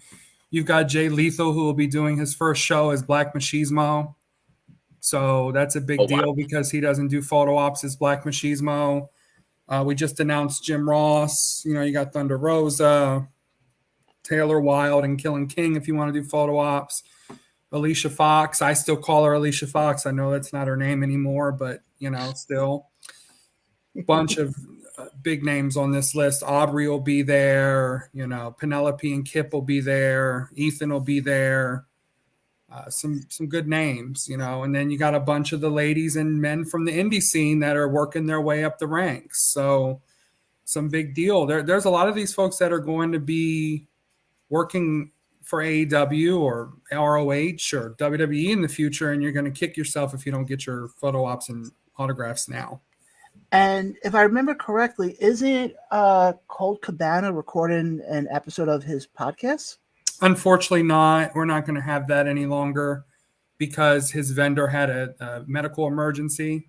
Oh, We were able to save Jay Lethal, so we added the Black Machismo element to try to make up a little bit for that. gotcha. Okay. But Colt and Nigel McGuinness will not be there, unfortunately. Oh shit. Yeah. Just want to go through some of the comments we got here because all of a sudden, David, as soon as you popped on, all of a sudden the comments flew in like it was a jackpot, unlike out in Vegas. Okay, I'll start from the bottom then. Billy will be there. Yeah, she'll be working the show more than likely. So you can go see her at a table. Not sure which one yet, though, but yeah. Let's see. Oh, no, I did that one already. Steve, I'd have to talk to Mike Zecca about that. He knows the Jersey area, or these two gentlemen might know the Jersey area better. I'm from Virginia, so I'm obviously driving up. I'm sure they have plenty of public transportation. And I'll be honest with you, Steve, if you know you're going to travel, the hotel, they have rooms available still in our room block that you can order off our website, and you can just go downstairs to the convention. I was just going to, hotel. that was actually going to be my question for those that are traveling and whatnot. Since it is going to be a hotel, will there be is there a hotel block available? Yeah, there's still rooms available. I mean, hotels have gone up and skyrocketed. So obviously it's not the cheapest. It's like $130 a night, but I mean, that's better than some hotels. I'll tell you that. And it's a nice hotel. I mean, it's a really nice hotel. So, but here's the thing I look at it, especially if some, I know a lot of people who come to this come from the New York area. Would you rather pay $130 for one night at a hotel, or pay tolls and pay probably the same amount, but then you got to add gas into it and all that stuff? Yeah, and there's a massive parking lot. There's parking near it as well, but we doubt the parking lot at the hotel will fill up, but it may. And if it does, there's parking elsewhere. But I don't know the New Jersey. Maybe Richie would know too. I don't know the public transportation there, unfortunately. Yeah, if anybody knows about the public transportation near the hotel, definitely leave it in the comments below for anybody who's watching this. Remind me again where in Jersey it is again. Fairfield. I'm trying to think. I think NJ Transit goes there. Yeah, it's at the Doubletree by Hilton Fairfield Hotel and Suites in Fairfield, New Jersey. So okay, I think NJ Transit goes there, but double check NJ Transit for those that want to travel there. Yeah, no, I completely agree. Now, is there one name who who's on the poster that you're kind of pinching yourself like, I can't believe we pulled this one off? No, because a lot of these folks I hate to say it, but we've worked with almost a lot of them. At least, I mean, we worked with DDP twice. This is our first time working with the Lucha Brothers, but we've met them. We worked with Steph DeLander, we worked with Haku, we worked with Earl Hebner, we've worked with Velvet before, we worked with Ethan, we worked with Heath, even though Heath unfortunately won't be there now. So I don't think so. And it's just because we've done this now for over 3 years. So we've worked with a lot of folks, whether it be virtually, in person, contacts, whatever the case may be. We worked with Penelope and Kip last year, so, a lot of these names, no, I would say no. Now, if we got a Hulk Hogan or a Stone Cold to come, then I'd be pinching myself. I'd probably big venue for that. Yeah. I would say if you pull one of those guys off, I think the Doubletree in Fairfield won't be big enough. We'll need to get a whole convention center, or something, and Well, don't kid yourself at some point, because like I said, I think this event is becoming like the next version of the big event or stuff like that. Legends even is another one. Don't kid yourself about having to rent a convention hall soon. Well, next year, I believe we're going to be doing, for the third one, we're going to do some wrestling as well. We haven't decided officially yet, but I think next year we're going to actually have a night show with it. And then each show will gradually grow depending on how people enjoy themselves. So we'll add a wrestling element to the next one, hopefully. And then after that, we might go to the 1 to 3 days type thing to see how that goes. So, and we also just booked our first horror convention in Ohio called Monster Mash. So we're running a horror convention as well in October. So we're branching a little outside of wrestling and getting more into the, other side of the world now. Now, let me ask you this. Is the plan for future WrestleBashes to stay in Jersey or potentially move to like a New York, Connecticut? We're talking about places like Ohio, Virginia, maybe somewhere like Chicago, and maybe to some places that don't typically have conventions. So, yeah, we're talking about it. I didn't say horror, and I know I said it might get more guests though, Andy. Yeah, if it's that type of convention, you never know who you can pull in. Yeah. But yeah, we're definitely looking to grow the scene. We just wanted to start the first one very easy. It grew. Now the second one's a little bit more in depth. This one will have food. There'll be a concession stand at this one. There wasn't at the last one. So there will be food and drinks available as well. There might be some music available. We might have music as well this year. So we're going to keep adding elements as the show grows.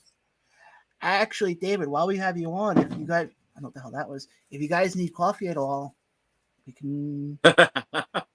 There you go. I mean, you could put some of that on one of the. We'll have like a couple tables where vendors and everyone can put their promotional items and stuff. So, and we've invited all the local stores, Wrestling Universe, Pandora, all these stores locally that want to come by, drop off advertisements. Maybe if they want to grab a table, sell some of their merchandise. We're very open to working with everybody in the community and everything. So we've invited everybody. Let me ask you this. Are tables still available for if, like, let's say you have a vendor who wants to get a table? Can they still get one or is all the tables sold out? I'd say we're getting close to being at capacity, but right now we have tables still available for people who want them. So. Hey, and David, I'm going to talk to you about that offline because you've given me an idea. I mean, we got a guy wanting to sell records. So, I mean, it's not out of the realm. Wow. He's got some wrestling records too, don't get me wrong. But you'd be surprised how many people will see a table and say, oh, here's some Ninja Turtle figures I needed, You'd be surprised.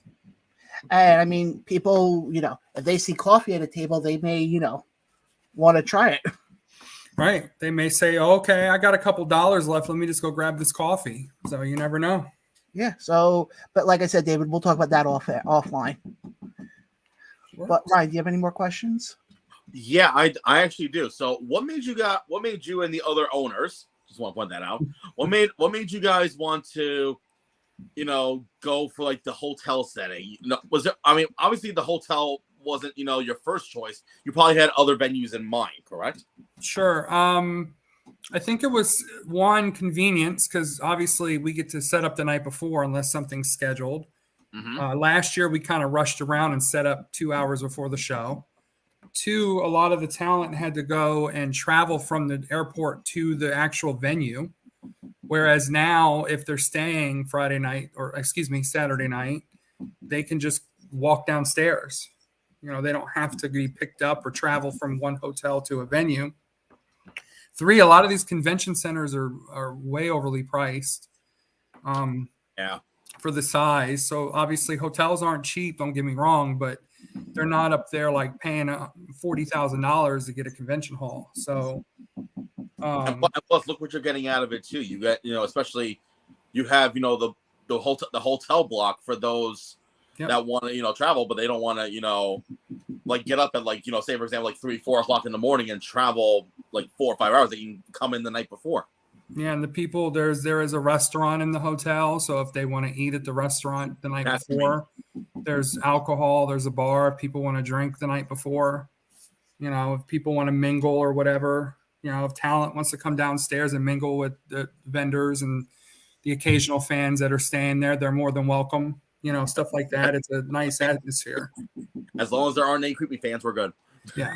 That's the one thing you got to be careful of. But last year we got lucky because we did have a lot of mingling at the hotel because we all kind of stayed at the same hotel, and we didn't really have very many fans there, to be honest. And the ones that were very respectful. So that's good. Yeah. No, that's a positive thing. But let me get to, obviously, we got some more comments. I want to get to the rest of the comments that we have because, like I said, David, as soon as you popped on, all of a sudden it was like the jackpot. Let me just go through these. Obviously, Richie chimes in here. Yeah, they're 15. I get it. Some people just want to grab their ticket at the door. Understood.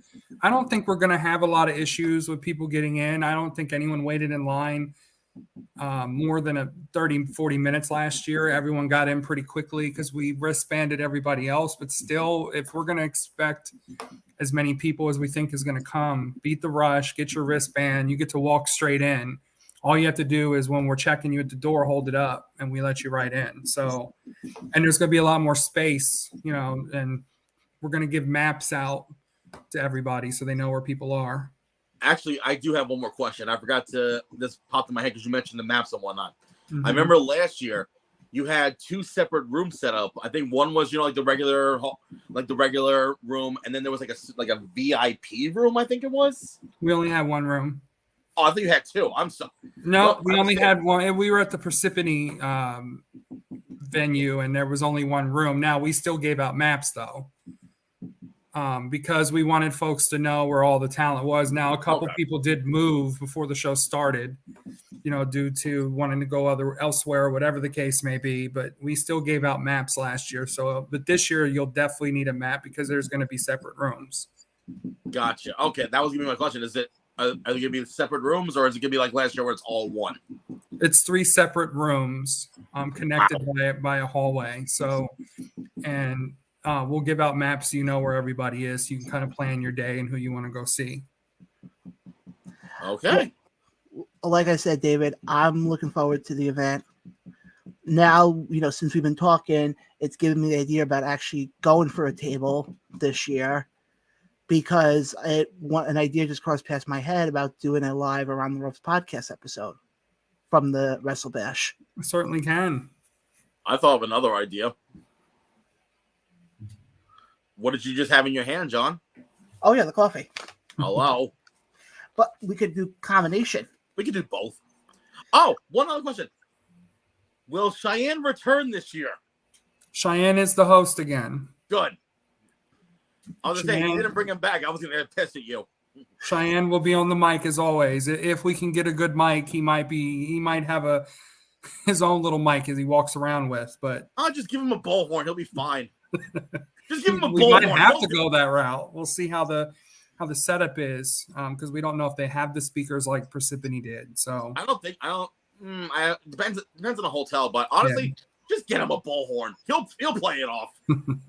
He'll be WrestleBash's version of Jimmy Hart. No. Cheyenne will definitely be there. He's welcome wherever. So, and congratulations to Cheyenne. I know he's started working for a new promotion, so it's a big deal for him. Oh yeah. I had to think of which one. Oh yeah. And I'm sorry, Cheyenne. I can't remember the name of the promotion. Sorry. ISPW, I think. There you go. Yeah, ISPW, yes. But no, like I said, folks, you definitely want to get your tickets. They're available at the asylumwrestlingstore.com. Yep. Got it. And if you get your tickets now, they're $15. If you get them at the door, they'll be $20. So, folks, you can save money. And anytime I hear the word save money, I go right for the saving money part. And we're about a month out. Get your Lucha Brother, your DDPs, your Eric Bischoffs, some of the higher priced guests, get them ordered now. So that way, you have extra money to see some of the other folks. You can do one each a week, and pre-order them. A lot of the vendors are pre-ordering their folks as well. So if you pre-order, you can save up more money for the day of. But like I said, folks, it all goes down August 12. What day was it again? I just drew a blank. August 20th, 11 a.m. to 4 p.m.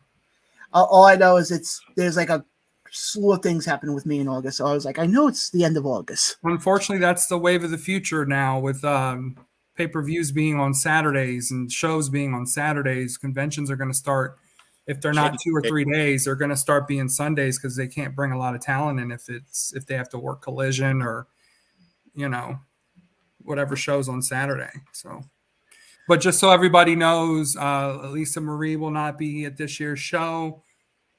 Heath Slater will not be here at this year's show, and nor will Buff Bagwell. Unfortunately, the three of those had other prior commitments. So, yeah, and just make sure to follow the Asylum Wrestling store as well as WrestleBash on all social media platforms for up-to-date information.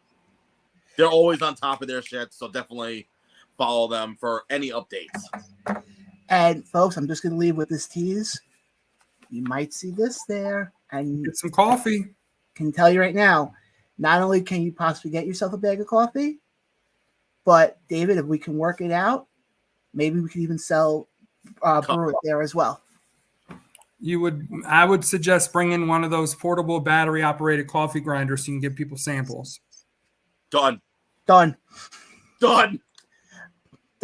we'll talk about that afterwards. But Ryan, do you have any other questions? No, I'm good. I'm good, actually. Ryan, I was going to say this right now. Are you looking forward towards WrestleBash? Now that we're selling coffee? Hell yeah. Well, hopefully selling coffee. We'll see what happens.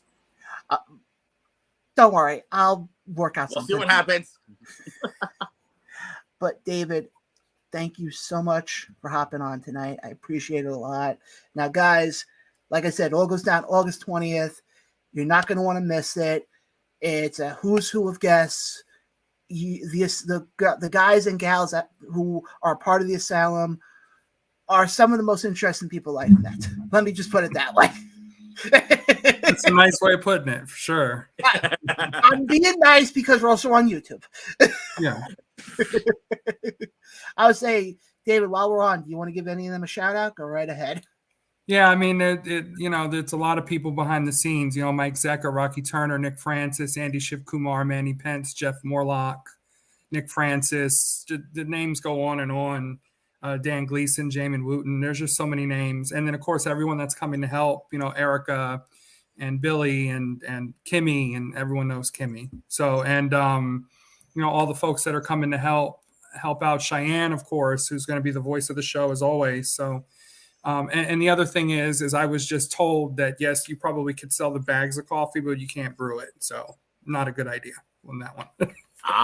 Yeah. Okay. Yeah. But hey, thank you, Andy.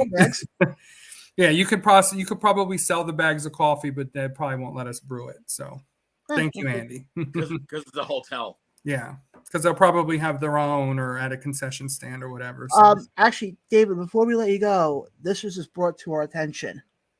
Yeah, we just announced Athena. She will be showing up with Salvatore Promotion. So she'll be there as well. We just announced her this evening, and we're working on maybe one or two more final guests to kind of wrap things up. So, well, like I said, David, we'll talk off air about a table for us because we would love to be back there again. We had a blast last time, and we'll talk off air about a table for the Around the Ropes podcast. Well, thanks for having me, and we'll see everybody on Sunday the 20th. Absolutely. Thanks, guys. We'll catch you then. Thank you, man. Again, guys, that was David Gold, owner of the Asylum, one of the owners of the Asylum store. But what are your reaction? I got no words right now.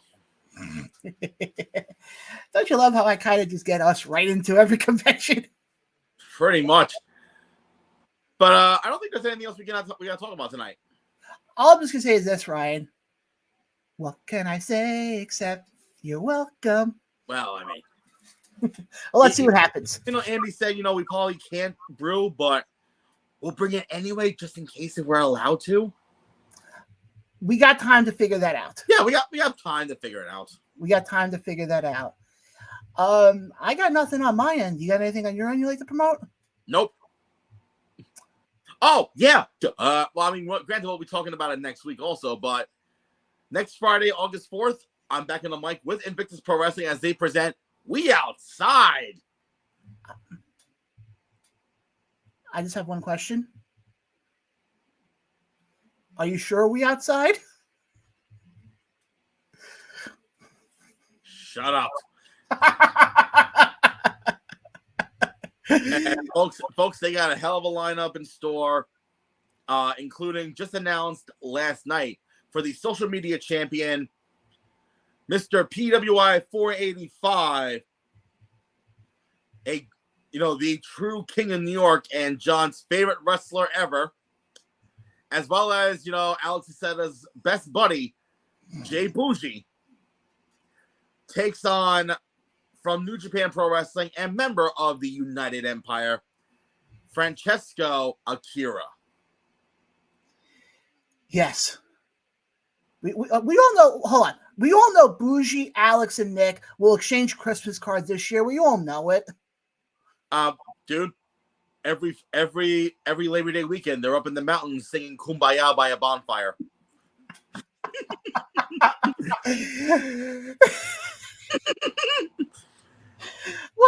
That's how the anniversary shows get booked. They all sitting around and say, Kumbaya, my lord, who's getting booked?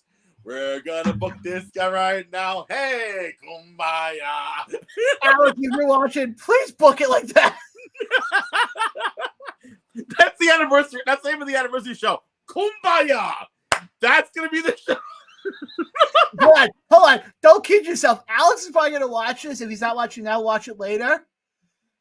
And he's gonna text you and go, Ryan, I like that idea.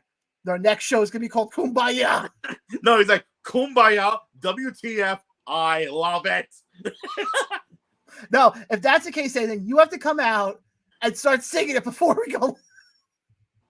Oh shit! I'm gonna bring out the ukulele and do da da da da da.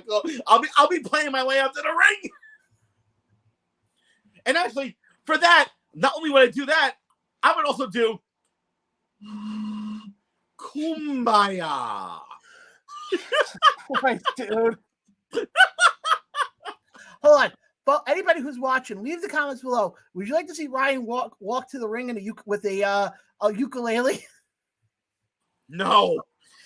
Oh, come on. Somebody comment on it, please. Oh, God. Don't give people ideas. Don't give them ideas. Hey, I could have been worse. I could have had them have you walk in with the Hawaiian suit, What, be a hula girl?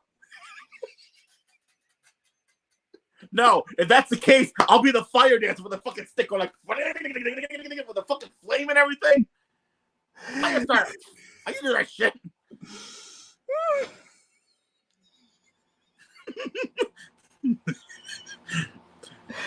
Oh, wearing the grass skirt and the long sticks on fire, just swinging around, going. No. I got it. We had the dance off at the anniversary show in December. Oh God, no! I see it already. The graphic: Alex versus Ryan Peterson. Dance off 2, Electric Boogaloo. Pretty much.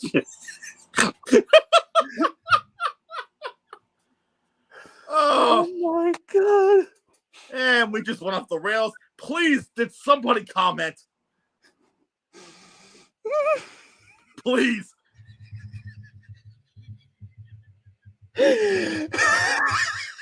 Why?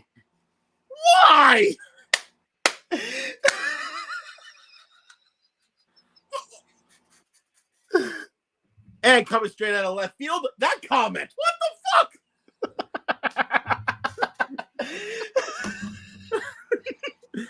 John, let's wrap up tonight before we lose any more of our marbles. You know what? I will close out the show for John. Folks, thank you so much for tuning in for another episode of the Around the World podcast. Well, actually, I can catch my breath. I swear to God, if you do that key one more time, I'm going to shove my 13-size boot up your fucking ass. We do have a guest coming on next week. Who do we got? Ahead of the Titan show in North Carolina. No, not Billy Fetsky. Kevin Nasta will be joining the show next Tuesday at 9 p.m. Okay, so there you have it right there, folks. Kevin Nasta joining us next Tuesday talking about the show in North Carolina. And this is why I'm talking, so John can catch a breather. But again, folks, make sure to follow us on all of our social media platforms. As John attempts to do the hookah looka leaky like a looko. Hey, look, I found Stitch.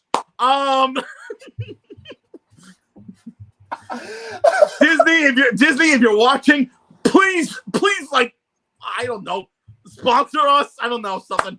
Anyway, folks, for John Stitch Blaine over there. I'm Ryan Peterson saying thank you so much for tuning in, and we hope to see you all at wrestling events. If not, we will see you all next week here on the Around the Ropes podcast. And hit the subscribe button. It does, obviously it does wonders for us, but, it doesn't cost you anything. It does wonders for us. And who knows, if this video reaches 100 likes, you can see John in a hula skirt while talking like Stitch. Oh, how that means family. Anyway, folks. Catch you guys next week. Catch you guys next week.